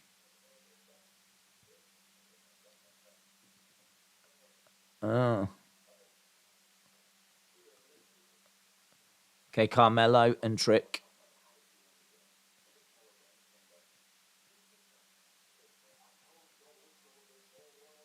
Don't listen to what they say. I didn't miss. I just didn't win. If that was 30 minutes instead of 25, I would have had that in the bag.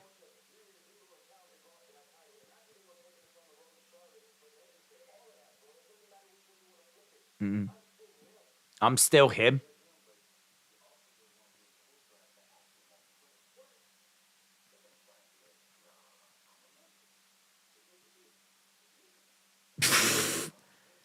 That's pretty funny. His facial reaction as Axiom's in the air, they zoom in and like Carmelo's like, it ain't going down like this. Delete it. Delete the picture. Okay. Right, here is Von Wagner then. Von Wagner coming up next. We do get lots of those like backstage talking segments. That's pretty funny. Seeing Axiom in the air and then he zooms in. Here is Odyssey Jones. It's great to see Odyssey Jones back. Odyssey Jones versus Von Wagner. Malik Blade and Idris Enofe. Would Bray Undertaker cinematic match like Bray did with Cena be any good? No, not for me. Corey said, England is going to win the World Cup. Wait. Yeah, just got to wait 4 years. Real said, so much for the great and powerful toxic goddess Mandy Rose. That meme, that was pretty fun. That was fun. Mandy and Toxic are done tonight. Oh, well, thanks, everyone. That takes all the mystery out of that match now.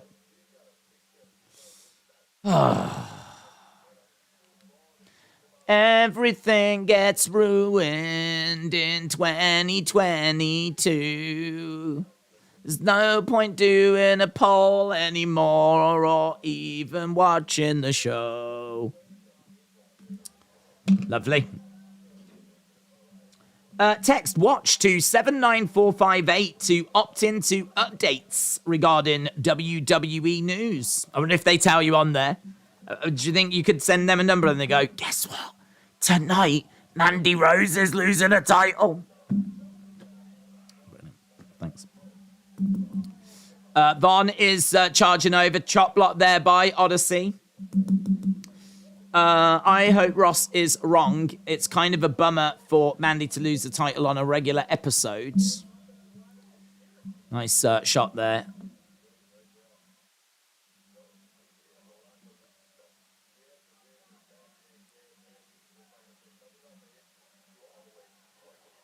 Nice chop there by Vom. Kick coming into the side of the head. Headbutt by Von Wagner. Against the ropes goes Von Wagner. Kick to the side of the head again. Maybe there's someone who is a level above Uncle Howdy.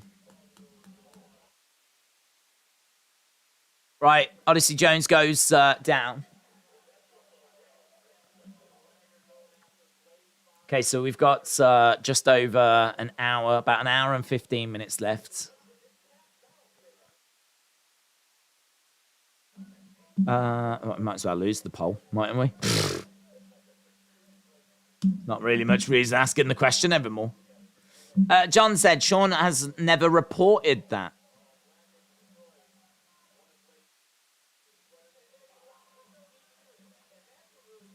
Well, to be honest, I don't want to look.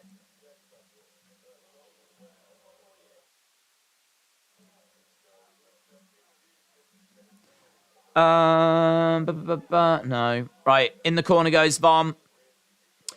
A major championship doesn't usually get changed on a regular TV show unless they want to put Toxic Attraction on SmackDown.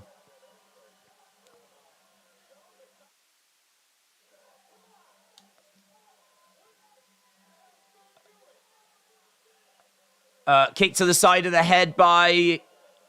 Is that Blade? Against the ropes goes Odyssey Jones. Crossbody. Down goes Von. 2, 3, and there we go.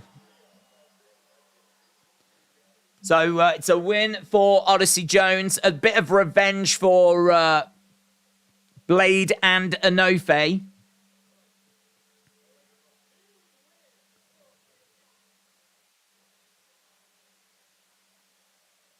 Right, we're backstage. Oh, we've got this comedy segment again. Javier Bernal.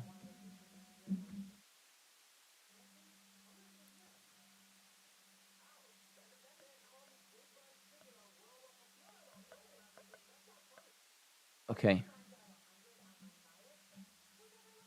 Who doesn't love Shiro?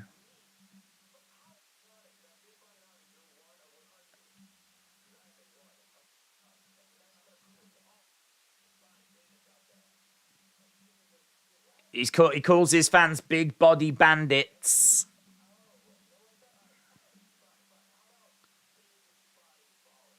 Big body ballers.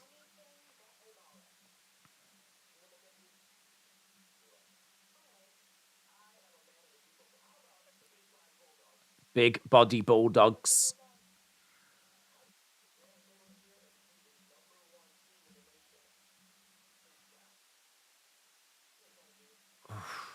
I mean, they give him segments, but I wish there was some comedy in them.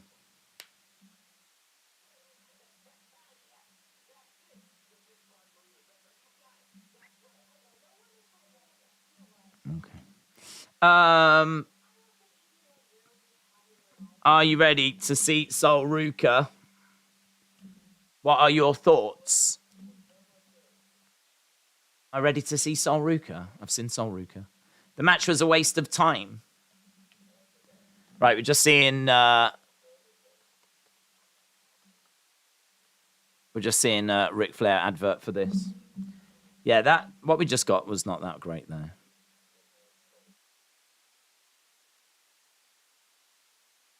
Okay, Odyssey Jones beats Von Wagner. How's NXT doing so far, said David. I don't know, man. I was quite into it at the start. Wesley and Stax was so-so. The women's match ended in DQ. Kind of felt a bit disappointing as a result.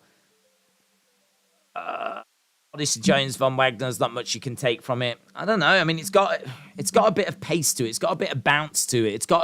There's a bit of life to it, but there's not really much in the way of substance that's actually in there. I feel like it was a big open.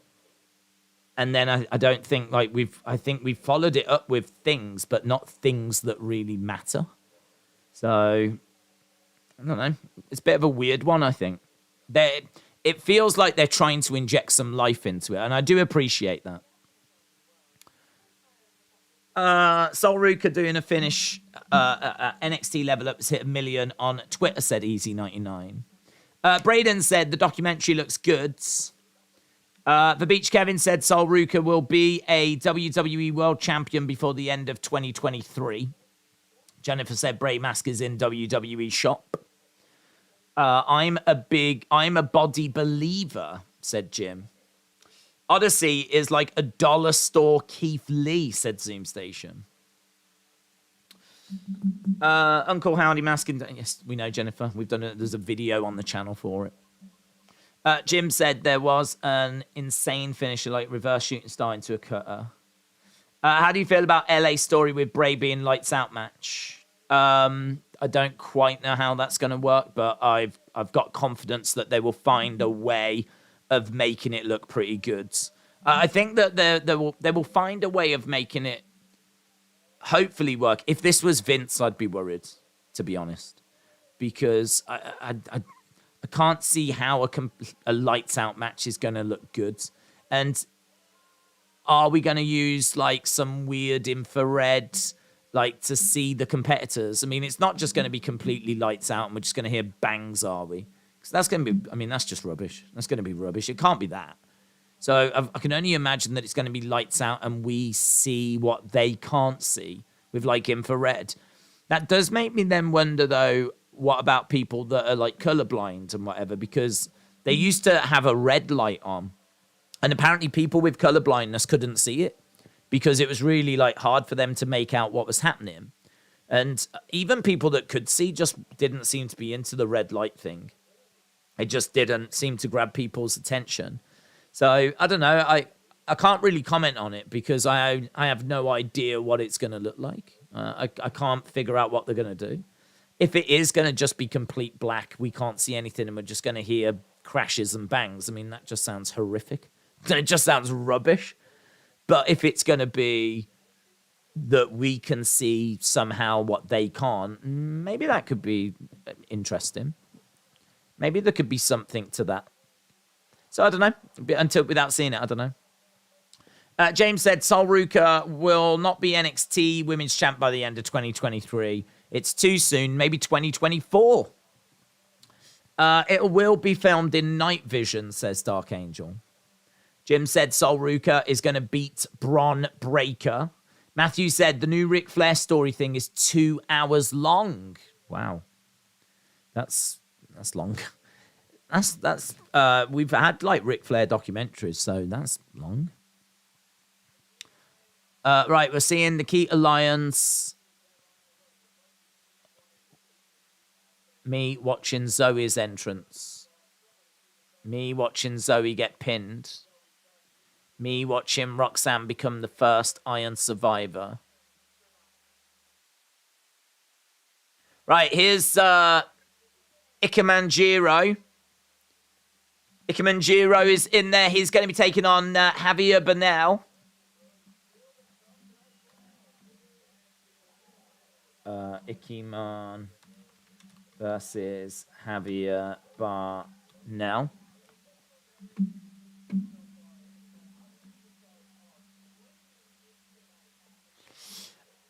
Shown through night vision would be more correct, I guess.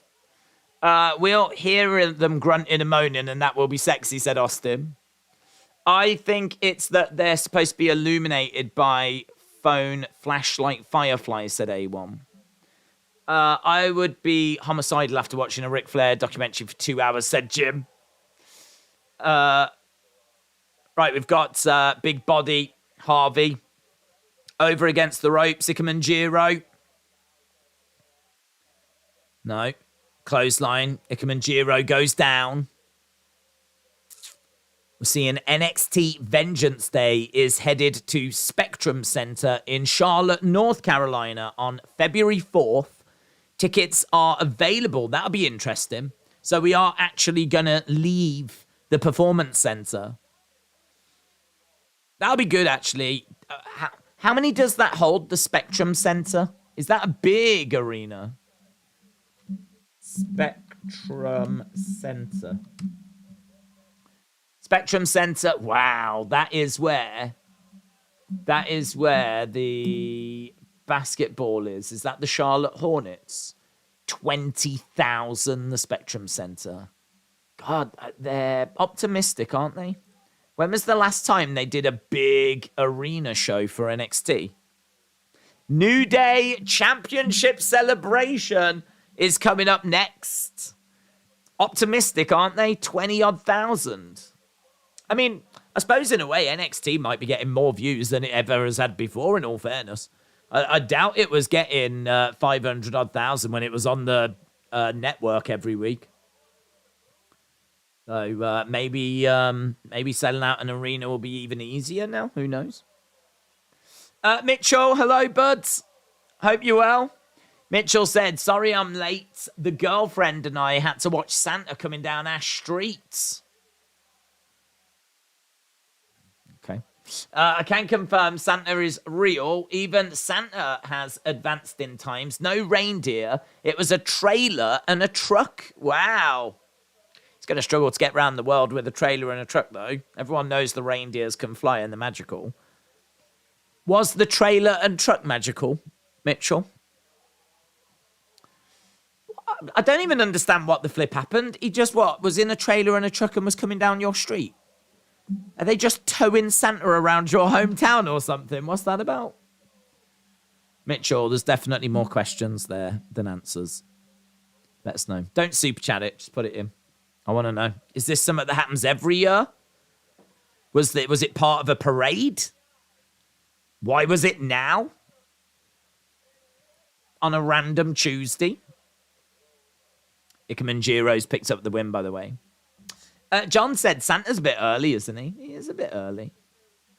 I said it twice, didn't mean to. That's all right. Santa has got his own lorry. Apparently so.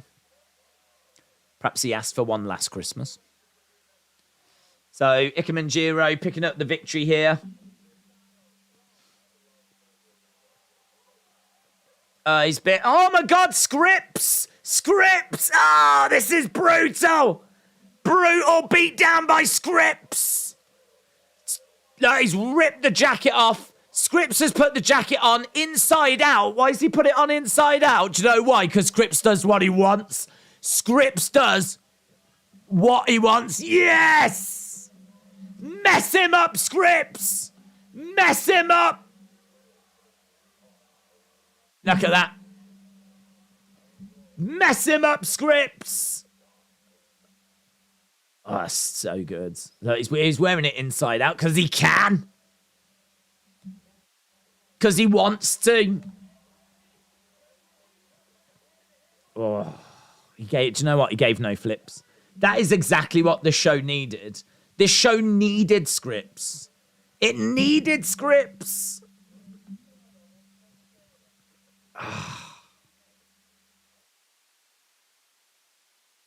So good. There. Scripps is amazing. New mask for Scripps. Deadlier. It's a deadlier mask. Right, we're seeing the New Day. New Day walking around with their NXT tag belts. We got New Day coming up next. Perhaps he thought it looked better inside out. Does what he wants. I don't even think he thought about it. I think he just chucked it on and he didn't quite know how to... he didn't quite know how to fit it. He didn't have time to, put it the right way around.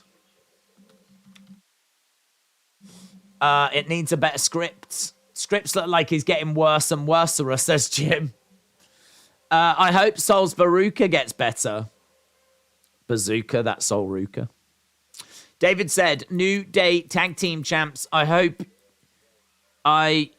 all not to me. I don't care. NXT be better in main roster. Scripts from out of nowhere. Jennifer, shout out to you. Appreciate it. Chris said, Scripts reminds me of the old Hurricane Helms. Mitchell said he was literally just being towed around. He was behind a bunch of fire trucks. Kids were actually mad they didn't get thrown candy. I don't care. Santa waved to me. I've got it on film. I met Santa tonight. It's a big night, mate. It's a big, big night. I can understand the kids wanting candy, though. You know, if Santa's coming, you'd expect him to bring some goodies early. You know what I mean? Not save everything for Christmas Day. Like you could throw out some probably some health and safety thing though in it. Do you know what I mean? What if you throw it and it hits the ground and then a kid eats it and then they throw up and or something? I don't know. What if it goes in dog poop? Perhaps he throws it, goes in dog poop. The kid picks it up. The kid's then eating dog poop. You can't do that, Santa. And then if you throw it and it's still got a wrapper on, what if the kid eats the wrapper and they start going, it's Santa that gets the comeback. Do you know what I mean? People don't think about these things, what Santa meant to do. It's a suing culture out there. If he threw candy out and something went wrong, it comes straight back onto Santa. Straight back onto Santa. Not sure if you heard, but New Day rocks.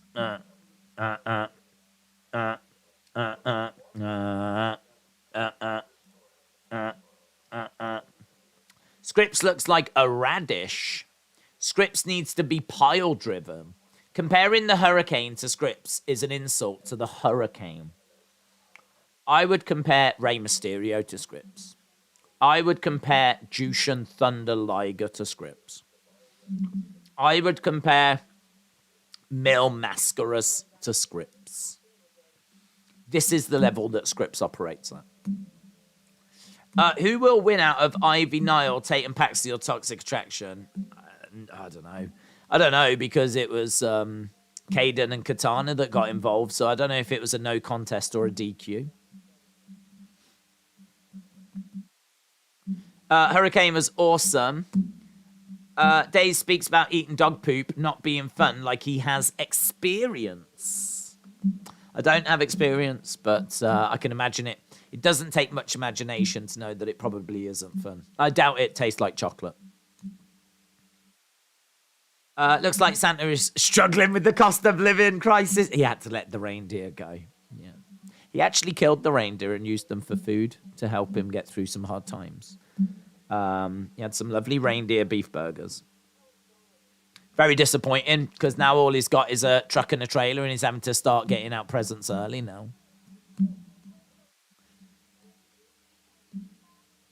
Seeing Wendy. What she did to me a few weeks back took me to a dark... Was that 3 weeks ago when she had that thrown in her face? Was that really 3 weeks ago?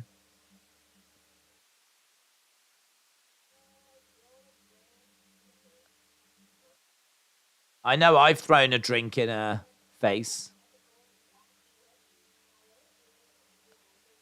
I only do it to people that deserve it.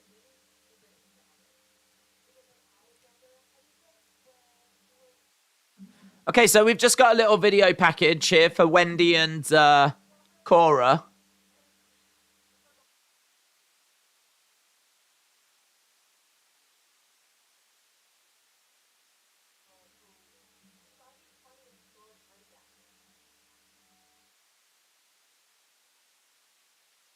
I was so embarrassed when she was young.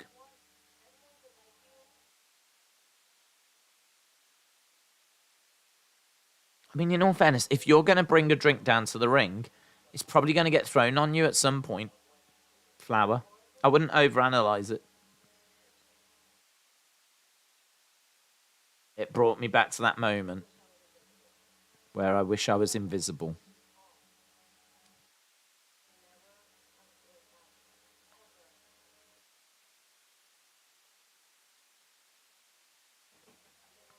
Okay, here is Roxanne Perez. Was the truck red?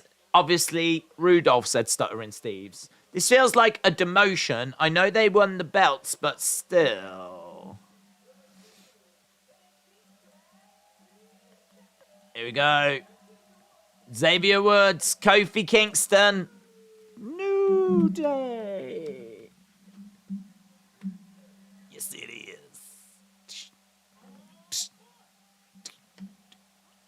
Boom.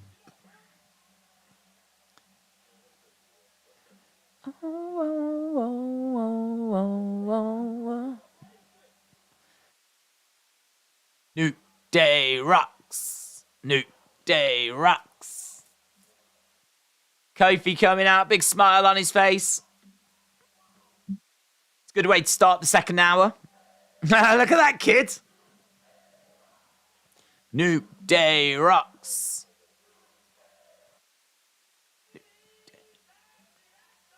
Ladies and gentlemen. New Day. WWE NXT.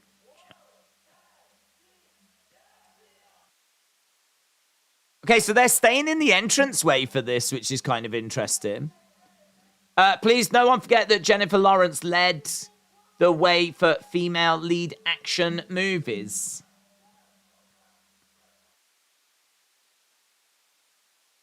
Triple crown, triple crown, triple crown.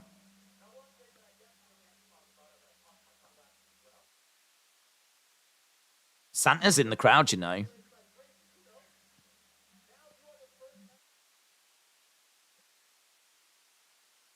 First ever tag team and singles triple crowner.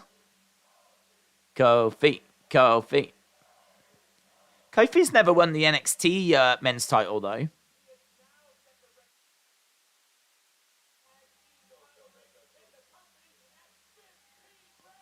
$15 tag team title reigns for Kofi.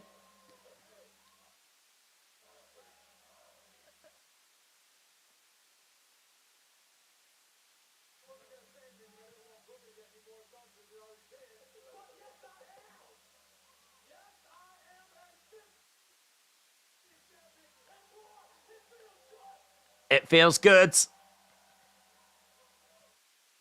Kofi is a legend. I was trying to hear what Booker was saying.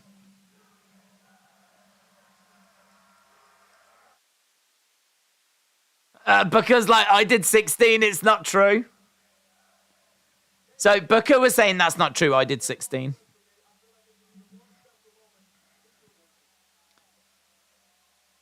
I was 16, it's not true. Booker's upset. We've got Xavier Woods chant.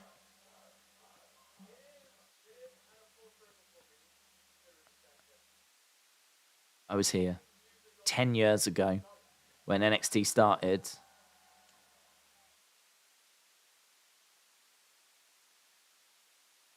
I had the first NXT match ever.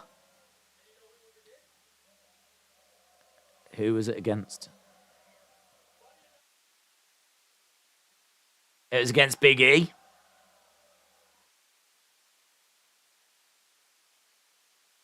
Big E. Big E.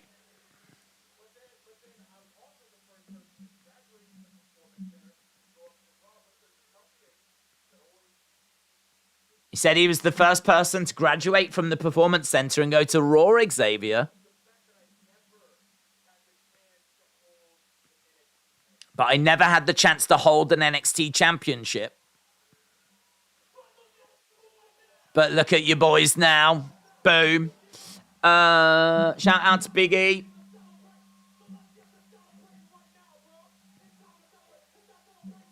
Hit that celebration music. Kofi getting on the edge of the ring. Gyrating around. Here's pretty deadly.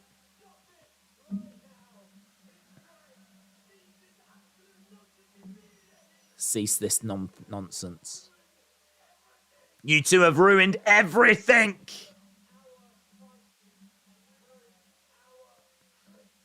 You've ruined our titles. You've ruined our Christmas. They point out Santa in the crowd.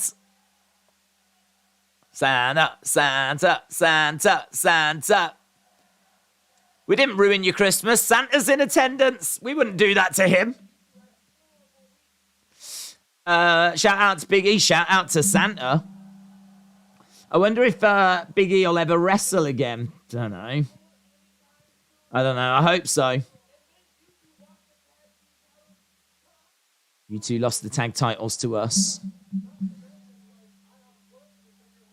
Hey, out twerk. Chu said Kofi. New Day Rock. New Day Rock.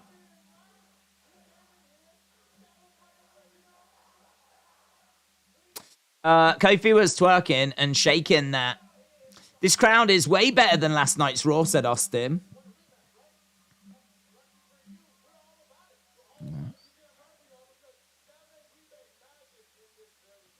We made magic in this ring.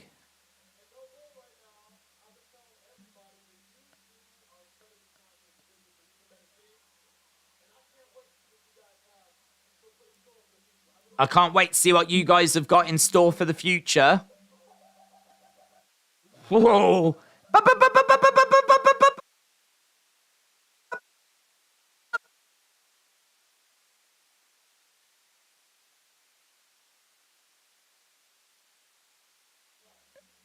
There's a small thing we need you to do for us.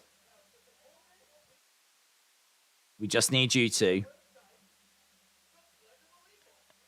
We just need you to recite the Pledge of Allegiance. USA chants. Yeah, I mean, if someone asked me to do that, I wouldn't have a flipping clue. Here's Briggs and Jensen.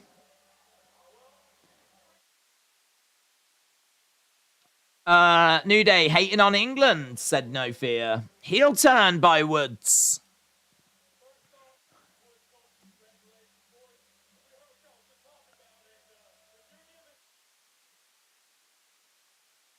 If you're going to give out title shots for saying the pledge, then count us in. Here's Brooks and Jensen.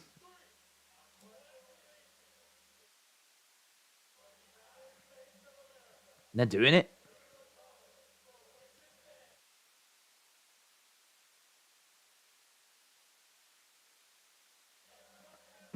Pretty Deadly are acting like they're about to throw up. And deliver us this day from evil. And give us this day our trespasses as we forgive those that trespass against us. USA! USA! USA! Yeah. We're going to talk to the right people.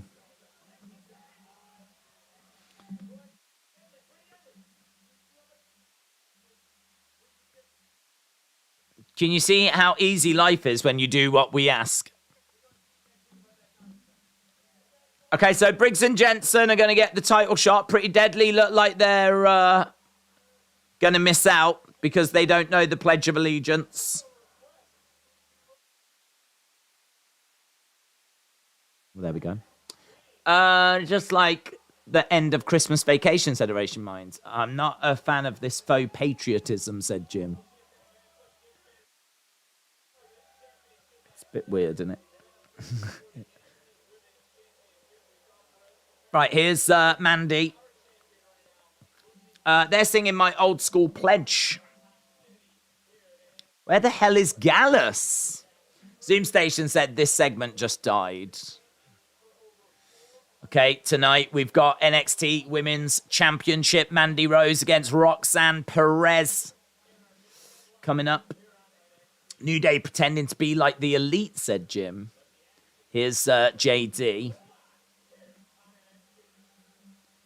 Okay, so we got the likes of Briggs, Jensen, Pretty Deadly. Here's JD McDonough.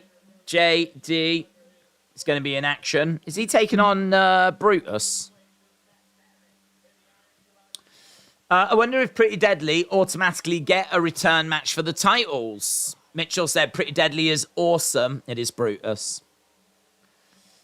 One of my favorite teams. Did you know that Gallus held the tag titles for 497 days, making them the second longest tag champs in WWE history?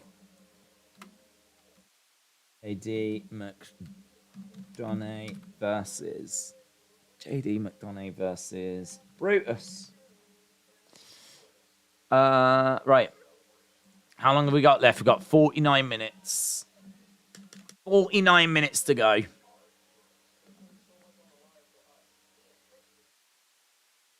Oh, that's it. We've gone...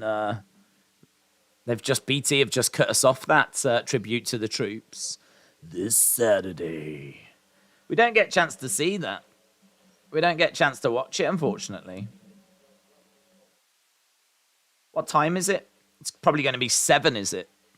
This Saturday. Don't even think I'll get a chance to see what time it is, because I think they cut away from it. Tribute to the troops.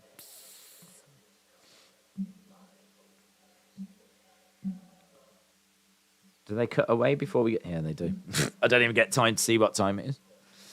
I think Pretty Deadly have got huge potential, said Jim. I would love Pretty Deadly against Breezango, said Mitchell. Eating some pizza. It's a margarita pizza, says Rivy. Right. When we go back, we got JD taking on Brutus Creed. Still, I feel like New Day was a great injection of like, okay, here we go. But I don't think at the end of it, that segment was that brilliant.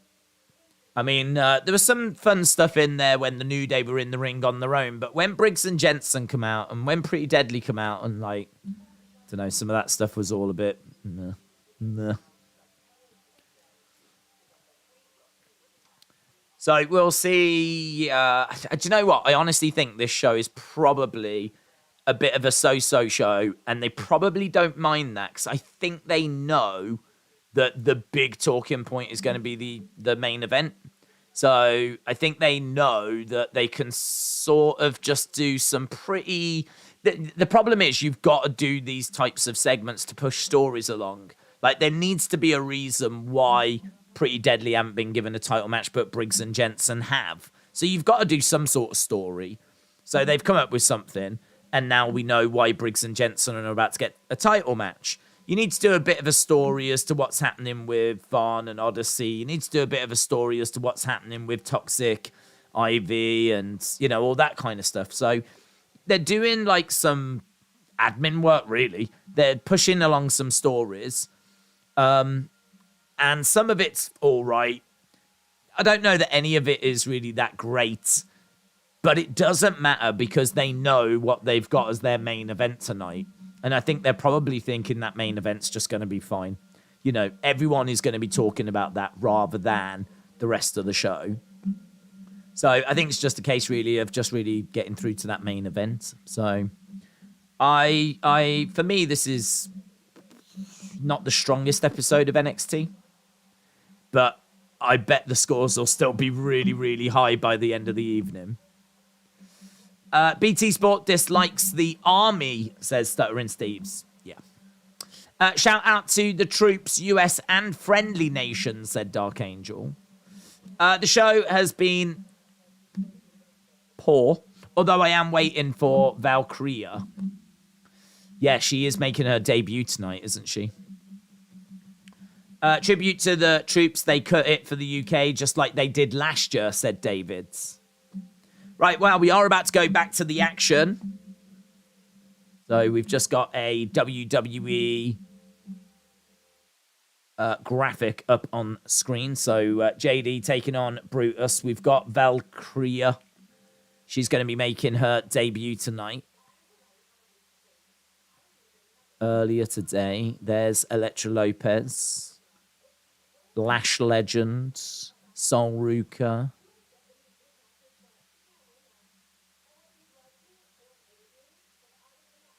If I was in that. Big kick. Oh, Indy. Is that Indy Hartwell? Indy Hartwell starting a fight here with Elektra Lopez. Elektra Lopez and Indy Hartwell going at it. Oh.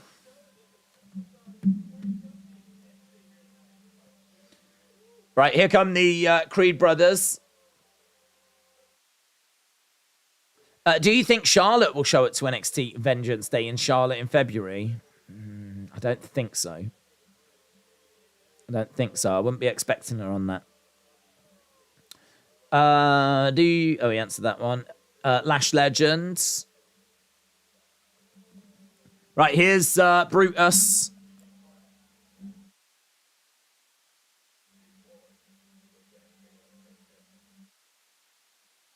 Okay, so Indy attacks. Oh, has he got fake muscles drawn onto his singlet like Giant Gonzalez?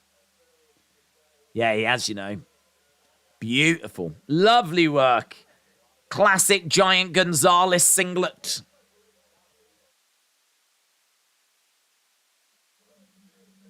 Okay, so JD versus Brutus Creed should be fun. They dropped the ball with Lash Legend. I don't know if the ball was ever picked up, to be honest. I remember seeing her on a talk show and she was annoying AF. I don't know. I mean, maybe when I kind of stepped away from NXT for a bit, maybe they managed to get the ball rolling, but she's never done it for me. Drop kick by JD. I hope they have Creed Brothers dethrone New Day. I want to see them have another reign with the tag titles since their last one ended so soon, said Austin. Here's Brutus going over. Big slap there to JD is just wailing away on JD in the corner. Kick coming in by JD as Brutus goes down. JD coming over. Takedown there by Brutus. Big clubbing blows coming down as JD kicks out. JD over in the corner as Brutus charges over. Goes in between the ropes to the outside. JD, edge of the ring, drop kick to the back of Brutus. Brutus goes into the commentary table. JD is down on his knees. He's going over to Brutus, grabs the arm of Brutus. Smacks his arm into the commentary table. Yeah, man, he's slamming him into the edge of the ring as well. Trash legend, said Zoom Station. Do you like vegan or veggie pizzas? Don't really go for either, to be honest. I don't see the New Day holding the belts too long, said Rivi. Again, just a reminder that we've got Mandy Rose against Roxanne Perez. There's 40 minutes left in this show. Obviously, we're going to have a little bit of time over.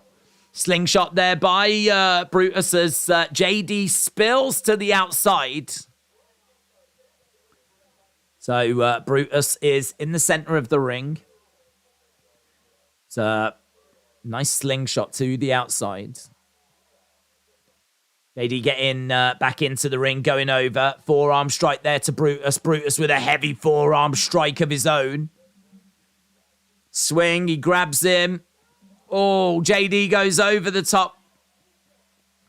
Comes crashing down, is over on the outside as Brutus comes over, grabs a hold of JD. A big kick there as Julius goes down on the outside by JD. JD charging, trying to get out of the way as Brutus charges over, pulls down the top rope. Brutus goes to the outside. Brutus is pretty brutal. There's not much skill in those punches, says Chris. On the outside of the ring as JD is looking underneath the ring. Circling round on the outside, having a little look what's under there. He's grabbing a chair. So he's got a chair. Referee is having a word. Who grabs it? Sanga and Via take that chair away. They don't want anyone hurting the Creed brothers because they want to hurt them themselves. Nice suplex there by JD. Give us XY Zion Quinn, said Austin. Do you think Asuka is going to get back to Kana? I think she's going to change and go darker. I don't think she'll be Kana because that's not the name that she operates under. So I don't think she will do that. But could she be that persona? Sure. We could be seeing her starting to go darker. I can't win this title. Mandy will lose. Roxanne will win. Booker will start crying, said David. Right, it's a win for JD. JD picking up the win. Give us XY Zion Quinn. Brock Lesnar versus Gunther at WrestleMania is being discussed, said Samet.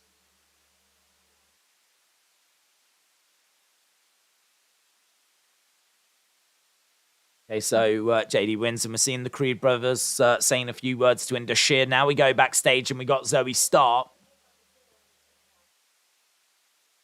What do you think about Nikita Lyons' TikTok?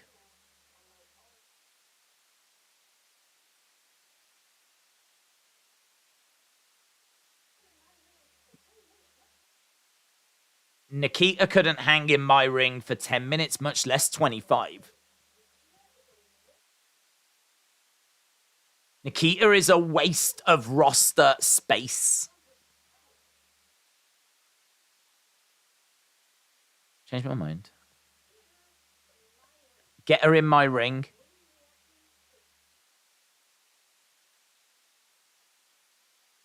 Tell her to bring her TikTok dances, and I'll bring the real talent. Here we're seeing Valkyria have followed the way of the Morrigan, and now I am here. It is time for me to earn a new feather to add to my collection.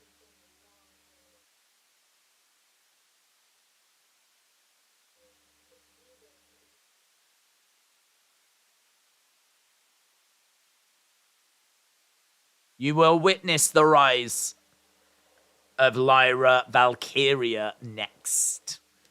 Lyra Valkyria debuts next. Lyra Valkyria. Do you remember when Daze was big Zoe Stark and Alexa Lopez fan? What happened? I like Zoe Starks, but they're just not doing anything with her. It's hard to get excited about Zoe Starks when she never wrestles. I really like her as a wrestler, but she never does anything. Alexa Lopez, again, doesn't really do anything anymore. We never see these women. When was the last time Alexa Lopez actually wrestled a match? Zoe Starks has been babysitting Nikita Lyons, so I don't know. I mean, like if we're gonna be getting Zoe Starks now ripping Nikita Lyons apart, I'm definitely down for that. So yeah, I'm still with like Zoe Starks in particular. I really do like her, but man, we just never see her wrestle.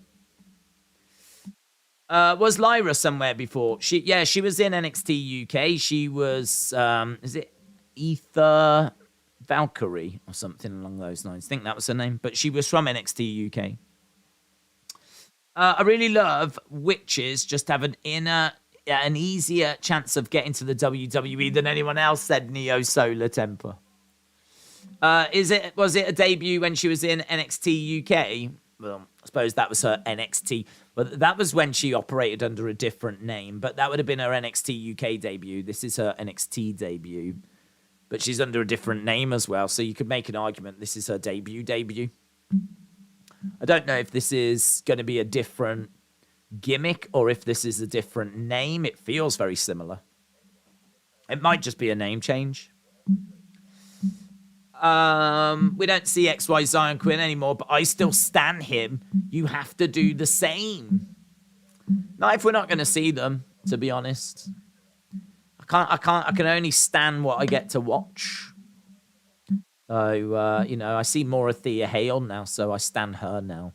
But if we are going to be seeing more Zoe Stark again as a solo competitor, then my stanhood is ready. I'm ready to return. Alexa Lopez has been on NXT Level Up a few weeks back, says James. Watch Valkyria join the Viking Raiders, said Stuttering Steves. They had Valkyrie, Taya Valkyrie, said Jeremy. I'm disappointed that Ivy isn't getting the match quality and airtime. Yeah, that's another one. I agree. I understand that they're trying to build up some women's tag teams, though. I do understand that. But it is a shame that we're losing like Ivy Nile, who I think has got some really great solo potential. And also Zoe Starks, who's got some really great solo potential. Like they've fallen into that women's tag division trap. Feels like a trap. Really what you want to do is take two women that are really struggling and then put them together. What's this? This is Isla Dawn, little Isla Dawn segment. Bok is the GOAT. Big fan of Bok. Love Bok.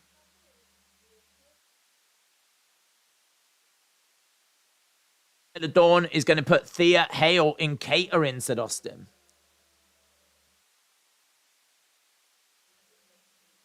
Who is she? I call on the spirits to lend me these strengths and elements.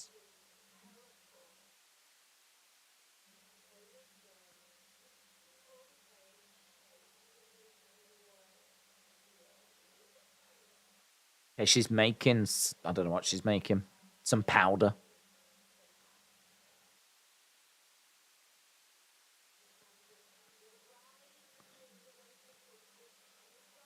I never saw this match. I didn't hear great stuff about it, to be honest.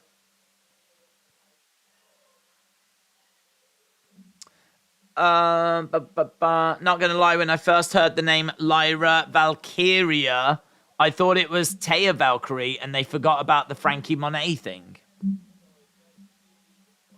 Right, here's Amari Miller. We've seen her before. Here's the entrance then for Lyra Valkyria. Lots of smoke, and it looks like it's black with rain. It's like cloud CGI. Not sure about that. Not sure about the clouds and the rain. It looks a bit weird.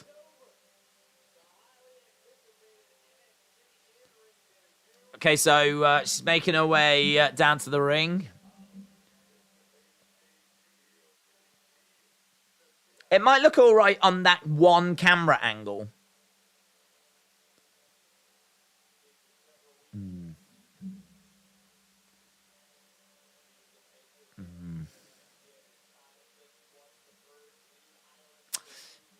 It looks cool. Asaya said, it's been reported it's supposed to drop the title. It's going to be another taping after this episode. It always rains in Ireland. She's a good wrestler, said Maureen. Yeah, I can believe that.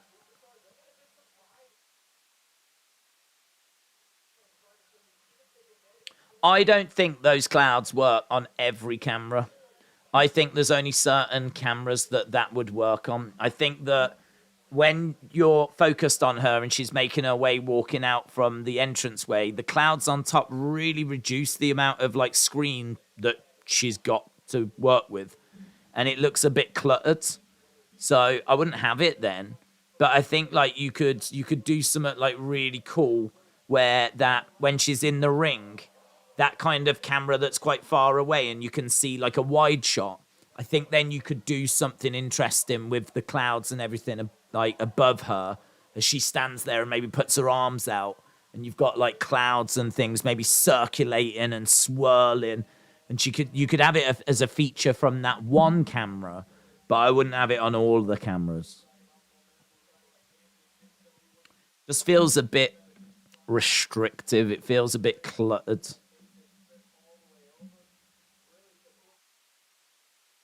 Lovely step up in Zaguri. She's back elbow by Amari Miller. Grabs her, puts her into the corner.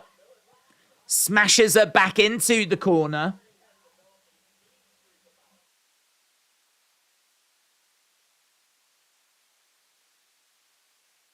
Middle of the ring. Nice. Spin kick to the midsection. That's good. Nice kick. Strike to mid-six. She's got some nice striking. I like her striking. Suplex. Good. 1, 2. Kick out. Yeah, I'll admit I haven't seen much of her from NXT UK. I've seen a couple of bits. I am aware of her. She charges over. Amari Miller moves out the way. Amari Miller with a leg sweep. Senton comes crashing down. Looking for the cover. 1, 2. I don't know how I feel about the graphics. Cloud animation looked a bit dollar store. They could have done a bit better. David said it was a cool entrance, but there's been better. I could do without the clouds for the whole entrance, but I did like it at the beginning, said Austin. Yeah, I think it's interesting. You know, it gives us something to talk about. Some people into it, some people not sure about it. I think that they could tweak it. I think they could tweak it and make it look sharper. But her in-ring was actually really crisp. That was actually quite nice. She's got really good facial expressions as well. She's very determined. I like how tight her hair is as well. Like, it all looks really... Some lovely striking.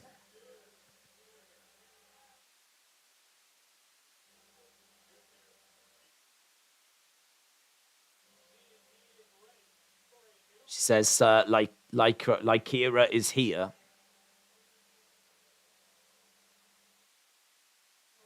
Good.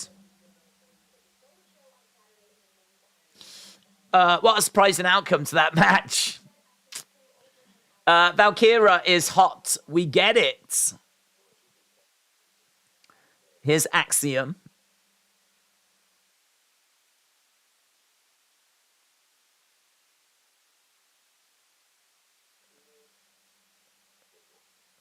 Carmelo Hayes, as great as he thinks he is not.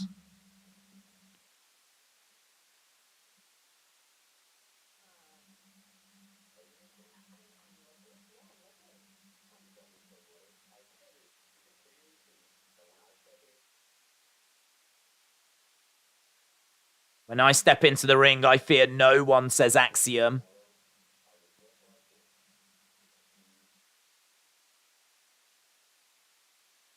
Okay.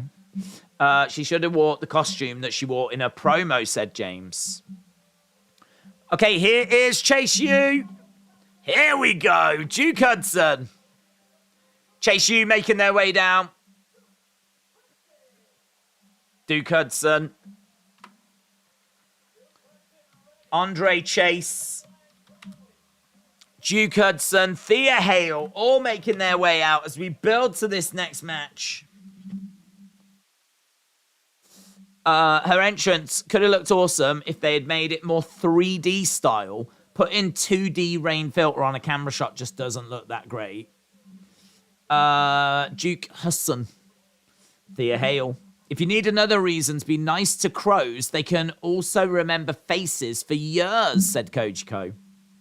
Coach Co, still trying to get over the tittle thing, to be honest, mate. Love that. Love that. Big fan of the old tittles. But I did need another reason to be nice to crows, so that's greatly appreciated. Thank you. Right, we are at commercial break. I think we've got one more, maybe two more commercial breaks. We've got 25 minutes and then the overrun on top. And, of course, we've still got that big championship match coming up. Daze, you're looking sexy. I always am. I especially am on these NXT streams, to be honest, because I think it's quite a nice background. The yellow at the front and, like, the purple at the back.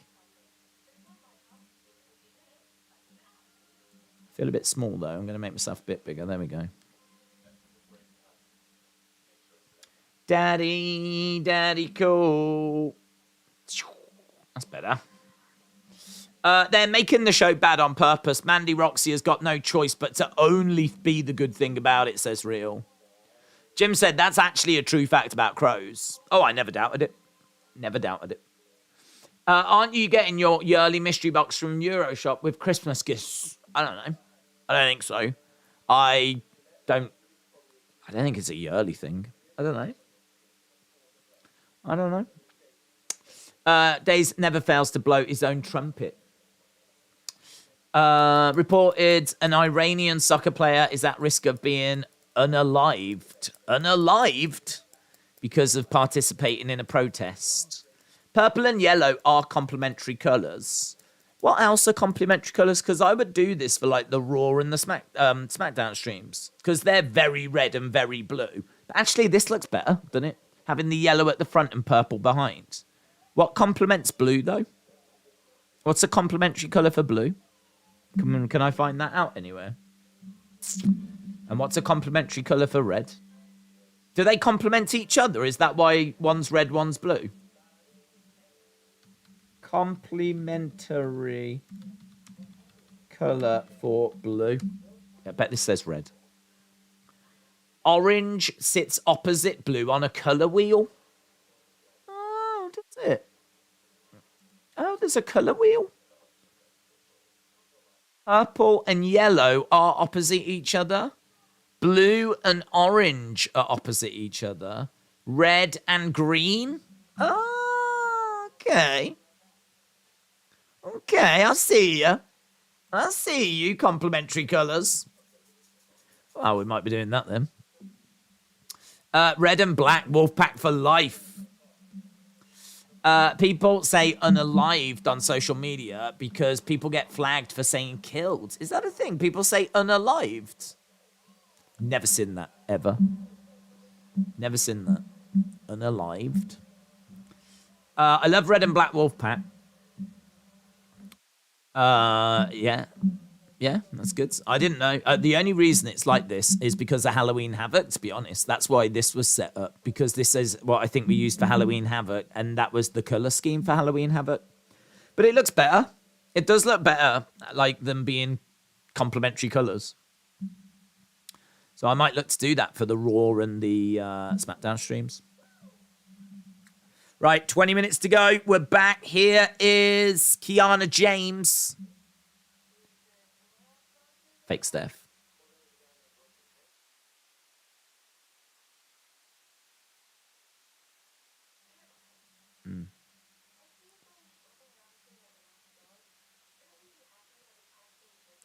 Shouldn't you be happy you've got a tag team championship match next week?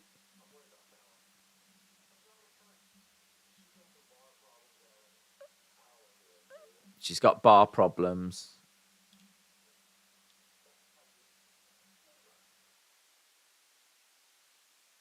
Early Christmas gift.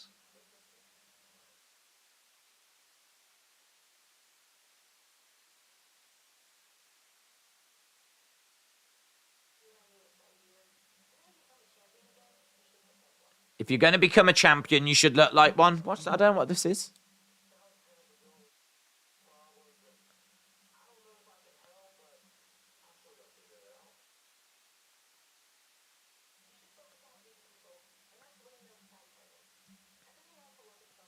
This is pretty wooden acting, isn't it?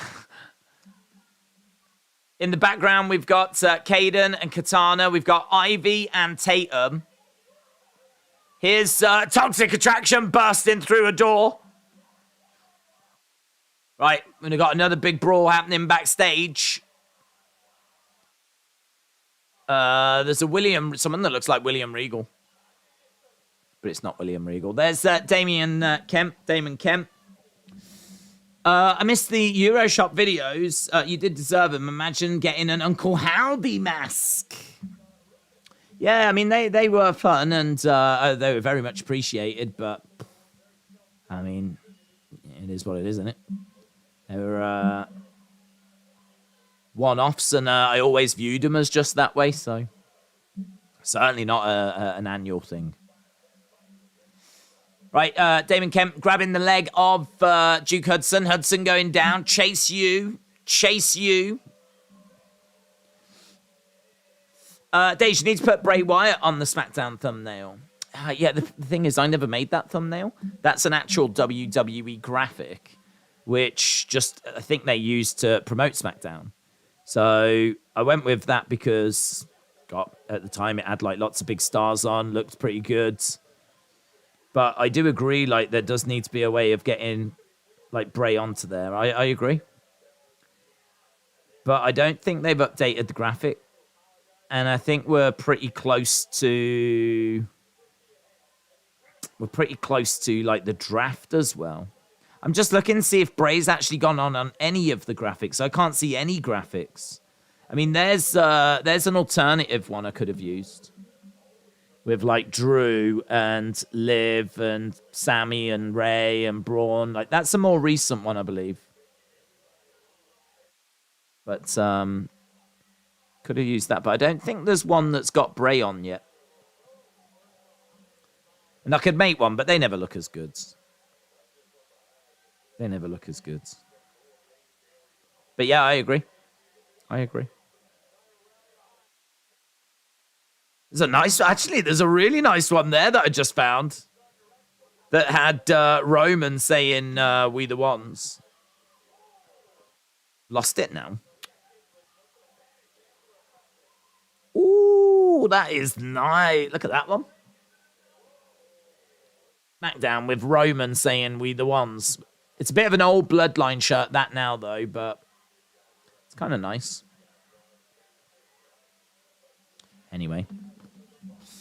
New Day are Glory Hounds. It wasn't Regal, it was Robbie Brookside. Isaiah said, why is Vince back? He's not back. Drew Gulak made his way down. And Andre Chase has told him to go. He has gone.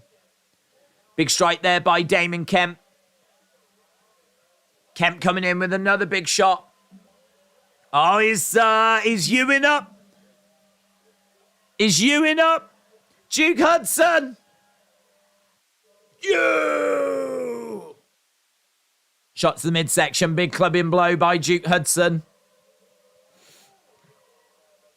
Down goes Damon Kemp, and again. Hudson hurling him against the ropes. Picks him up. Side slam. Duke Hudson back in the corner, charging over. I look at Duke Hudson, I really think of Cassius Ohno, you know. I think he's putting on a bit of size. I think he's putting on a bit of timber. Shots coming in by Duke Hudson. Rolling it up. You! Elbow.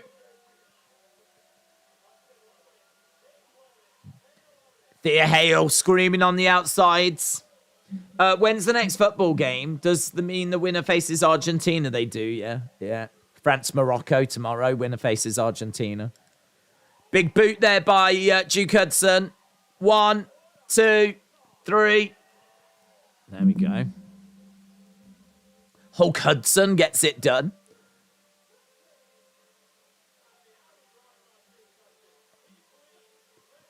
God, look at her screaming her head off.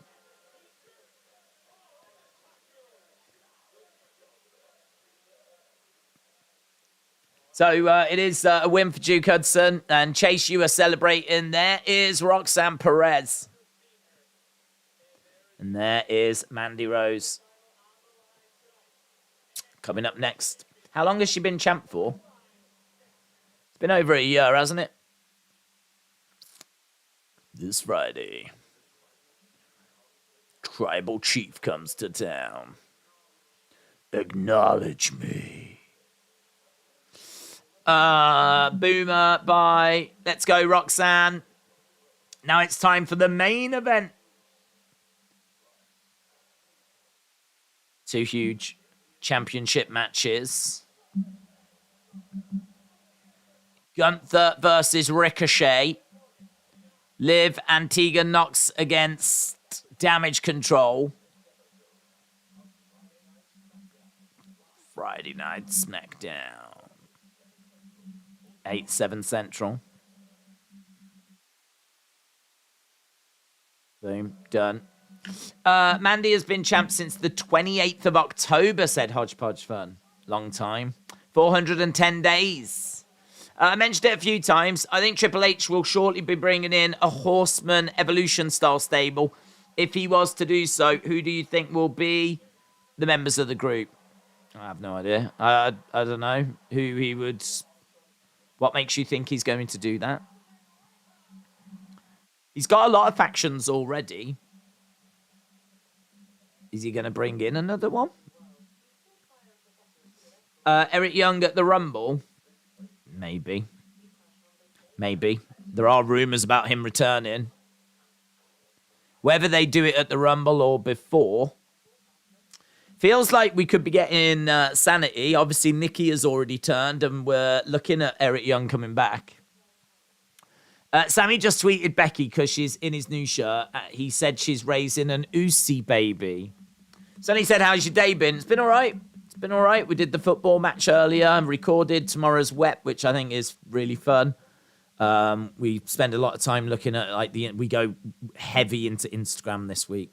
We get into the Instagram stuff really quick, and then the majority of the episode is that. And I think it's better for it. I really do. I think it's funny. I think it's fun.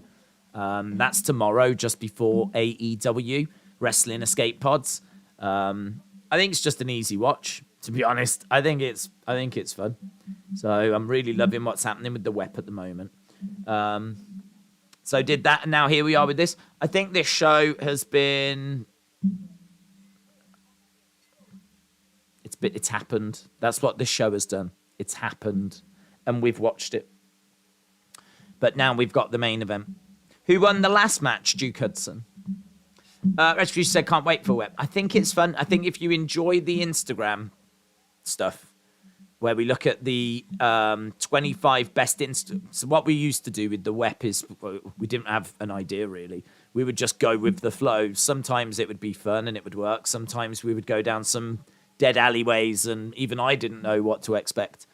And I kind of think that unpredictability was quite charming, but I really do like this Instagram thing. It's really fun to look at the images, not know genuinely what image is going to come up next. They're the 25 best WWE Instagram pictures of the week. And we just score them out of 10 and talk about like some of the funny things in the background, or what they're wearing, or what are they thinking, or just lots of different stuff. And yeah, there's some good ones. There's some good ones this week. There's some good ones. So that's tomorrow. Lashley wants to do a storyline where he gains weight and is out of shape, then comes back and has to build back better. Do you think this will happen? It could happen. I don't think it's going to happen now, because Adam Pearce has come out to say that he is no longer fired. So Bobby Lashley's no longer fired. So I don't think he's about to go off and get out of shape or anything now, because apparently he's no longer fired. David said, let's go Morocco. What's this? 8, 7, 6, 5, 4, 3, 2, 1. Countdown to the new year. Tuesday, January 10th. Who's that woman? Right, it's going to be an NXT Women's Tag Team Championship triple threat. That's going to be coming up. Carmelo Hayes and Axiom. That's coming up next week as well. So Carmella Hayes and Axiom. We've also got New Day taking on Briggs and Jensen next week.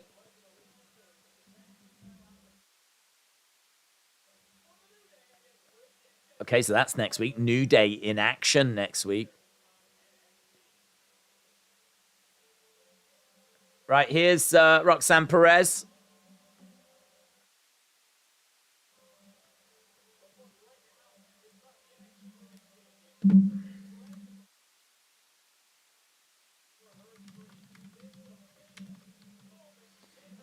This is the biggest moment of her career.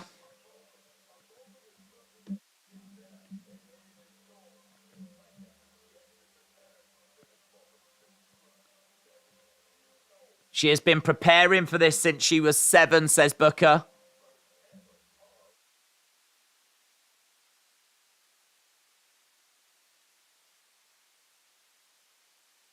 Summit's in the air. I feel it. She's going to cash in on the big one, says Book.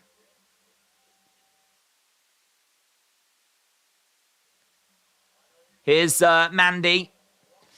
It looks like Carmella. It does look a bit like Carmella, you're right. Next week is going to be good. I won't fall asleep like this week, said Braden. Do you think Morocco can get a surprise win? I think Morocco have got it in them to do it. The only problem is if they've been pushed to their limit. You know, they knocked out Spain. They knocked out Portugal. They've had to work so hard to get past those teams. I think there might have to be some changes to their side. It's going to be a big stream, that is, tomorrow. Big stream. I don't know what to expect from it. I really don't. I don't know who's going to emerge. I would love for Morocco to do it.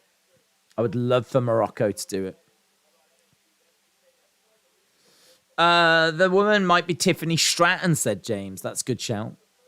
They changed her firing in 24 hours. I think we're going down the route of maybe Pierce doesn't know what he's doing, and we need a strong authority figure, and that could be a good story, said Undercover Manager.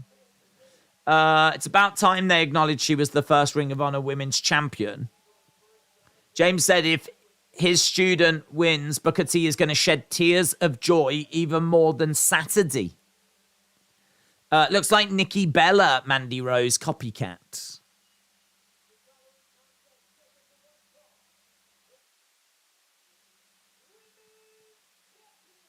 Okay, here we go then. NXT Women's Championship. Ring of Honor getting a mention. I really want Roxanne to win because I've only tuned in for this title match, said Scott. Booker mentioned Ring of Honor. All right, calm down, everyone. He's very proud of her. And he put over her what she's achieved. I don't think anyone's reading anything into that, are they?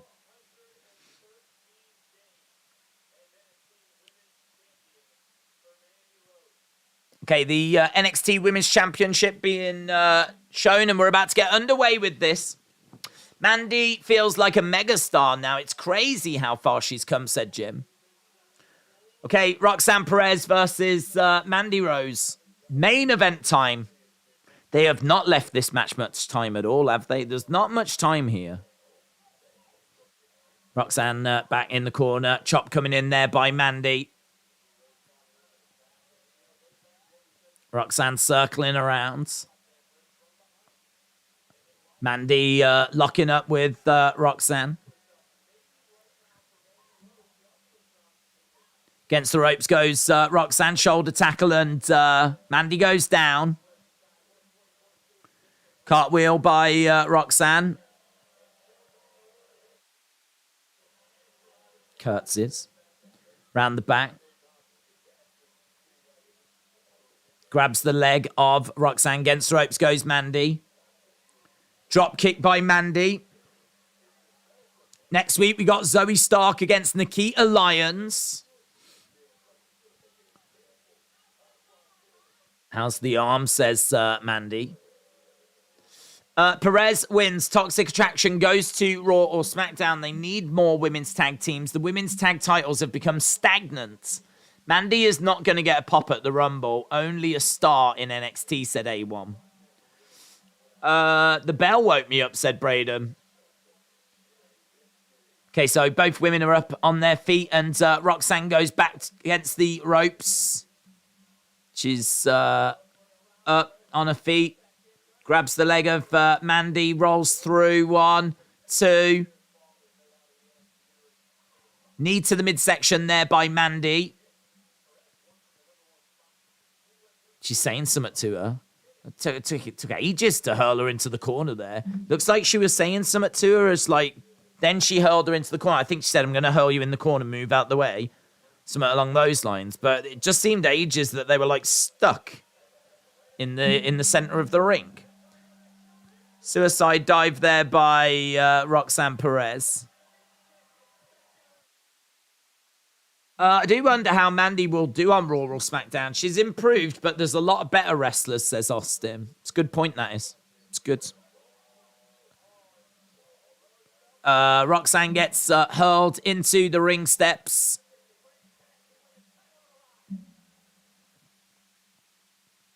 Roxanne into the ring steps. We go to commercial break. Don't forget the 15-minute overrun, said Jim. Dominic said Thea Hale comes and pins Mandy and Roxanne for the belt to make it happen. Okay, this is, I think, our last commercial break. Mandy's tittles one, said John. Right. very cautious start, I think. There's been moments here where some of the actions really sort of slow as they're like both, I don't know, just like, it's not very fast. It's not fluid. I wouldn't say clunky, but it's just like they're going through the moves in a bit of a, right, now we're going to do this. Now let's go to that. And now I'm going to throw you to there. Now we're going to do this. Then we're going to do that. Come with me over here. Now we're going to go here. It's very much like that at the moment. It feels like these two haven't really like wrestled together much. These are the kind of things that I would imagine you work out during house shows. So if you was to do a lot of house shows, you would get some of these sequences nailed so that when you actually come onto TV, it's like bang, bang, you in the corner. Now you move out the way. Now I go over there. And then it's got a bit more of like the pace to it. This just feels like they haven't really been in the ring together much at all. And they're having to like work this out as they're doing the match. So now we're going to go here. Now we're going to do that. You come here. I'm going to roll you there. 1, 2. Now you kick out. Now I get up. Now I'm going to grab... So I'm hoping that maybe they can, like, maybe it can click, it can flow. They've got a few, like, sequences that they can execute a bit quicker. I'm not saying it's bad. I'm just saying that at the moment, it feels like we're going through this dance, really.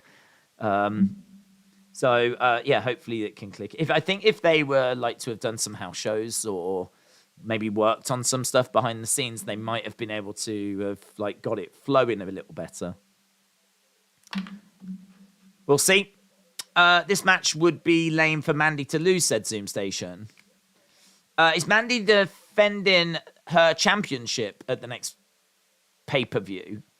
Well, I mean, she's got to get through this match. She's defending it right now. So Mandy Rose against Roxanne Perez, NXT Women's Championship. And Mandy, I believe, people saying she's been champ since October. Okay, Roxanne in the middle of the ring, getting up to her feet, goes down, dragged to Mandy. Mandy over in the corner. She goes back over, grabs Roxanne by the hair. Chin breaker. Now Perez goes against the ropes. Duck underneath. Comes over, double axe handle. Mandy goes down. Double axe handle, Mandy goes down. Mandy is up and she tries to throw against the ropes. It's reversed. Grabs her round the houses, lands on her feet. Looking for a leg sweep. No. Now she's trying to get her down. Can't get her down. Now she rolls. Drop kick. Over in the corner goes Mandy. Mandy against Ronda Rousey. Well, they're both heels, aren't they? So I don't think they would do that. Roll by Perez. Perez charges over. Kick there by Mandy. Roxanne goes down. Mandy goes up into the corner. Roxanne comes over. Kick coming in there by Roxanne. Mandy has not been pinned in 2022. The only loss she got was a DQ in a match with Nikita. Okay, so we've got Roxanne climbing up.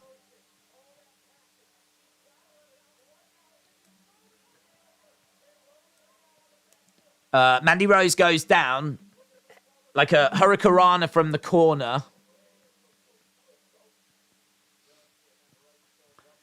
I think I might buy myself a chocolate calendar.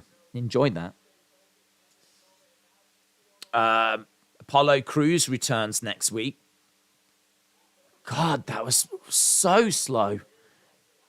She like turned and like kicked to the midsection, but it was so slow. I mean, thankfully, Mandy Rose actually caught it. If Mandy Rose had been kicked by that, I mean, it wouldn't have looked very good at all. Yeah, I think even Booker says she telegraphed that back kick and it got caught. Telegraphed is an insider word for she took too flipping long. 1, 2, roll up, kick out by Mandy. Now she's got like a crossface applied here, Mandy. So Roxanne is down in the middle of the ring. She's trying to get over to the ropes.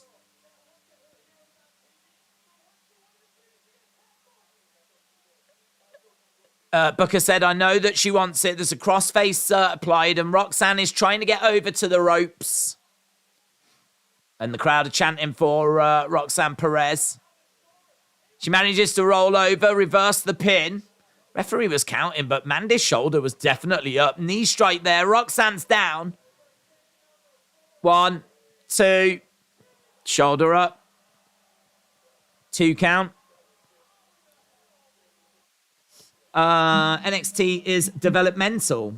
Pricey said, if you take her whole work into account on balance, was Eva Marie really that bad? Yes.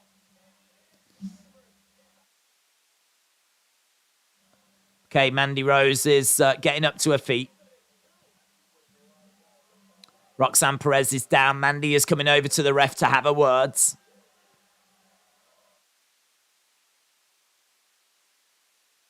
Let's go, Roxy chant by the crowd. Crowd are behind Roxanne Perez. Double underhooks to Roxanne. She picks her up. She's looking to try and put her away. Inside cradle by Roxanne, but kick out by Mandy. Kick to the midsection. Comes over. She's looking to get code red. 2, 3. She gets the win.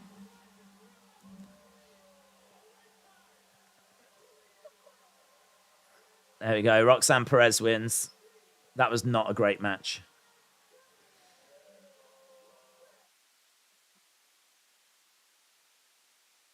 Roxanne's the new champion.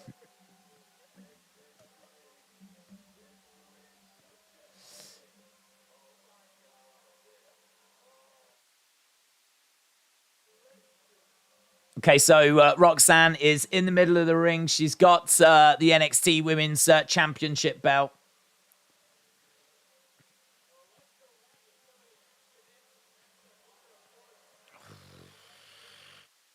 Even that knee seemed to miss by a mile by Mandy Rose.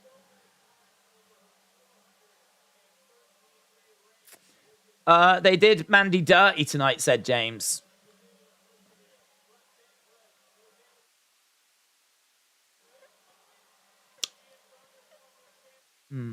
I'm furious, said Jim. Roxanne wins, said Austin. Well, listen, that's going to be the big talking point from this week's show. Courtney is pleased. Roxanne is clearly pleased.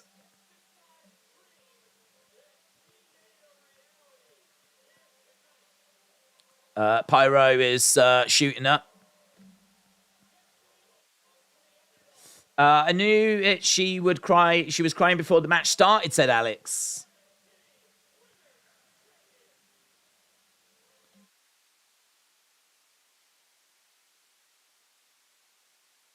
Okay. I knew Mandy was going to drop the title.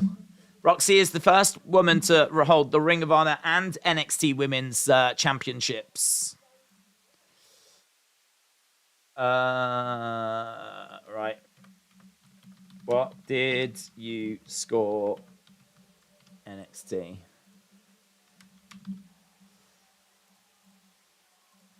7-2-7-5. 6-2-6-7-5. Roxanne Perez is the new women's champion. Rage said that's stupid. James said the finish was as weak as Seth's finish on Bobby last night. I don't get why they can't do it better when it comes to finishing moves in championship matches. I didn't expect her to win, said Brooklyn Glazer. New NXT Women's Champion. Mandy must be getting called up or going on vacation, said 1987 Big Fan. Mandy back to the main roster, said TKG. Daze, do you think Raw doing 1.4 and Triple H gives Vince more ammunition to return if numbers keep falling? I mean, I keep saying it. December's a bad month. So I don't think that it really matters. I think that ratings have been going that way for a long time. I think if you get into January and in towards the Rumble and ratings keep falling, then there could start to be some panic then, yes. But I don't think there'll be too much panic about it. I don't think there'll be too much panic about it now. Toxic Attraction are heading to the main roster. Harry said, I didn't expect that. It should have been unexpected, to be honest. It should have been expected. Giving her a shot this quick is either win or bust. They need ratings badly. I'm going to be a 7 out of 10 for this, says David. I didn't see any spoilers, said Harry. Roxanne just beat Meave says 8. Jim said, I really hope that Mandy Rose didn't drop the title because of OnlyFans. No, I don't think it's got anything to do with that. Mandy's going to the main roster. Just Mike said, I'm surprised they didn't wait till New Year's Evil to do the change. Stuttering Steve said, I'm going to say 6.5, and that is generous. Just Mike said, I'm surprised they didn't wait. Read that one. Yeah, I don't think it's got anything to do with any leaks, pictures. I think it's to do with them wanting her maybe to go back to the main roster. So I think it's probably more to do with that. Title changes on TV shows just don't hit as hard.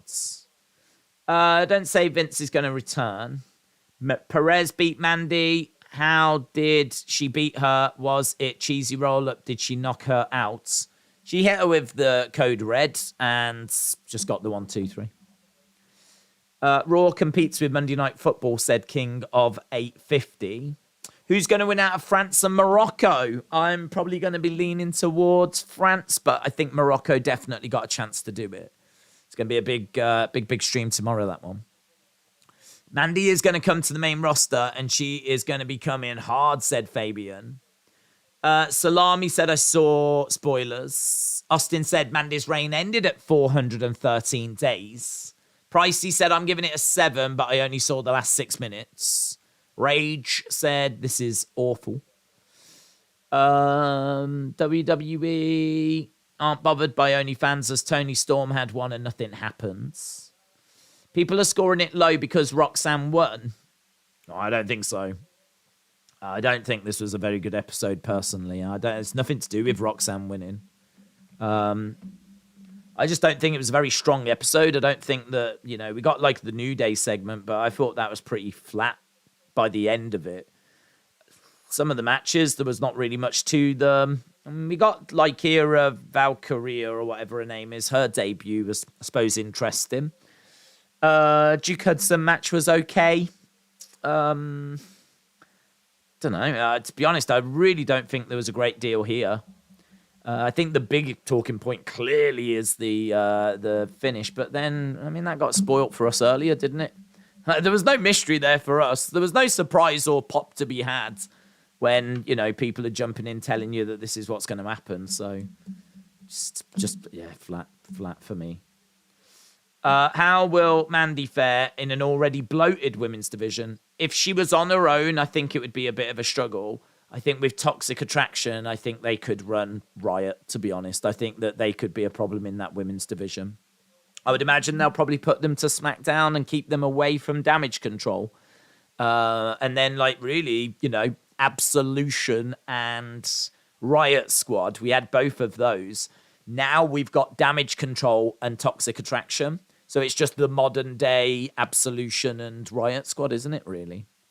So I think if they put them onto SmackDown, they could really be a problem. On her own, it might be a struggle. I agree with what people were saying. In NXT, she's a big fish. But you put her on SmackDown, all of a sudden she's competing with the likes of Ronda. She's competing, main roster-wise, Becky, Bianca, Asuka, Ronda, Alexa. It's going to be really hard for Mandy Rose to shine and get moments, NXT is a lot easier, but main roster, it's going to be hard. So I think she's going to be in a better place than when she went down to NXT. She's coming up with more momentum, but I don't know. I don't know that she's going to be like this big star that's going to be main event in WrestleMania and stuff like that. I think she might get a bit lost in the crowd, to be honest. But as part of Toxic Attraction, they could really they could cause some problems, definitely. Toxic Attraction versus Damage Control could be interesting. There was no build for that match. It was just a bit spontaneous, as in you get a title shot, said Zoom Station. Well, 37% gave it 8 to 10. 30% went 7 to 7.75. 18% said 6 to 6.75. And 13% said 5.75 or below. Jim said the dirt sheet's telling us spoilers has ruined it. It's true. I mean, it is true. I think they put a message out saying spoilers, don't read this if you don't want to know. But it takes one person to read it, put it on the internet. It's everywhere, isn't it? I don't know, man. I really think if you've got information about something that's going to happen on a show that is currently on air, I mean, if you find out hours before, maybe that's one thing, right? But to find out, like, during a show or, you know, moments before a show begins, like, I sort of feel like you're just ruining that show then. I feel like you're really just ruining the show. So that sucks. That had no impact for me whatsoever because I already knew which way it was going. So it had no impact. So all I could do is watch the main event and watch it for the match it was. And it was not a good match. As I said, it was like slow motion at the start. We went to commercial break. They didn't have long. I think they had 10 minutes, including the commercial. So they had next to no time to like do much. In the end, it's like a not Canadian Destroyer, a Code Red. And she just gets the 3. I mean, after like a long 400-day title reign, that's really how it's going to end. In a 10-minute match that 2 minutes, 3 minutes of it was commercial. Part of it was quite slow and some of the striking looked poor. And I don't know, man. If I ain't going to have the surprise of who won, then I need to have a good match that I can get lost in, that I can really enjoy, that's going to be a banger. I don't feel like I got that either. So I must admit I'm not feeling it. I'm really not feeling it. And it's nothing to do with Roxanne Perez. I've been quite impressed with her at times. But that main event just wasn't it for me. Maybe I would have felt different if I didn't know the result. Maybe then like I could have, the shock of it would have been more impressive, you know? So, hey-ho, it is what it is. I suppose the bigger thing to focus on is what next for Mandy. Where does Mandy go now and what happens with Toxic Attraction now? So, clearly Mandy is not going to go anywhere just yet because I think Toxic Attraction have got a match next week. I don't think Mandy's going to go up on her own. I think if they take her up, they're going to take up Toxic Attraction as well, you know? So I've got to think she's probably not. I wouldn't be expecting her like on Friday or anything. Unless she goes up and, you know, lays the groundwork and then we get the other girls next week or something. But I feel like if you're going to bring them up, just bring them up together. So, don't know. Perhaps they're going to save her for the draft or save her for the Rumble, or perhaps they're going to move quick and bring her up like next week on SmackDown. Perhaps they work on the Friday and then they work on the Wednesday and then they work on the Friday next week. And maybe next week's the last time we see Toxic Attraction at all. Don't know. We'll have to see. Do you think the match needed a bit more time? I think what it needed is it needed more time because I think you needed to build up the drama. It really went for being quite slow. Then we went to a commercial break. Then when we came back, we went into some close falls, and then we had to end. There wasn't really much time to do anything else. Now, I would say that when we came back from the commercial break, we got the crossface submission. That got people involved. People were like, come on, Roxy, you can survive this. So that was good to have in there. And then there was a close pinfall that got people excited as well. So there was a couple of near moments, near falls, but there wasn't really the time to do much. Like to the point where the finish, when it came, it was just a Code Red that, you know, Mandy seemed fine. It wasn't as if Mandy had been beaten down. It's not like she was down in the corner. It's not like we had Mandy down in one corner and Roxanne down in the other, and the crowd are chanting, "This is awesome." There was no "This is awesome" chants. There was no time for "This is awesome" chants because, and you know the crowd will get to "This is awesome" super quick if they can. So there was none of that. And so, yeah, I think the fact it was so short definitely did hurt the match. But I also think one of the bigger things is the fact that, really looking at it, they either didn't have any time together to work on anything, and this match has been thrown together last minute. Maybe the call-up has been last minute. Perhaps they've taken Mandy last minute, and so they've had to make a decision like, right, we've got to get the belt off of this week. Like, maybe they didn't even know as of the weekend or something. I don't know as to when that call was made. But it feels like they've had no time to actually plan a match and actually sit down and go, right, let's do this, let's do that. They've got practice rings. If you think that, to my knowledge, they don't do house shows, or if they are doing house shows at the moment, then they should be in a match together. It doesn't feel like they've worked together. It doesn't feel like they've practiced anything together. As I said, the early stages of the match really felt like, right, now I'm going to do this. Now you do that. Now I'm over here. Okay, now I'm going to do this. And it felt really slow, a little bit clunky. Well, clunky is not really the word. It wasn't jittery. It wasn't botchy. It was like I was watching someone go through the motions in the early stages. And if you've wrestled someone enough times, that should be smooth, should be really smooth. And you should know, right, bang, bang, bang, like over here, over there. You should know the spots because you've done them so many times on house shows or practiced them. Honestly felt like that was the first time them two had been in the ring together. That's how it came across at the start. Like, I could imagine that being... If you just randomly went, right, you and you, come here, and put them in the ring, that's the kind of thing you would expect from two people that know how to wrestle. I'm not talking about just two people that have just arrived day one at the Performance Center. I'm talking about two people that have had matches, they know how to wrestle. You and you, show me what you can do, and you put them in there. And it just doesn't flow. It just doesn't, they're trying to work, like they're having to talk to each other during the match. And you could see them doing it during the match where they're like having to be like, right, I'm going to do this. And then like you go in the corner and then like they're doing that. And like some of it's just a bit. So I think, maybe that's why it was so short, because they haven't spent much time together and they just wanted to get an 8-minute match out. Like, go out there, do what you can.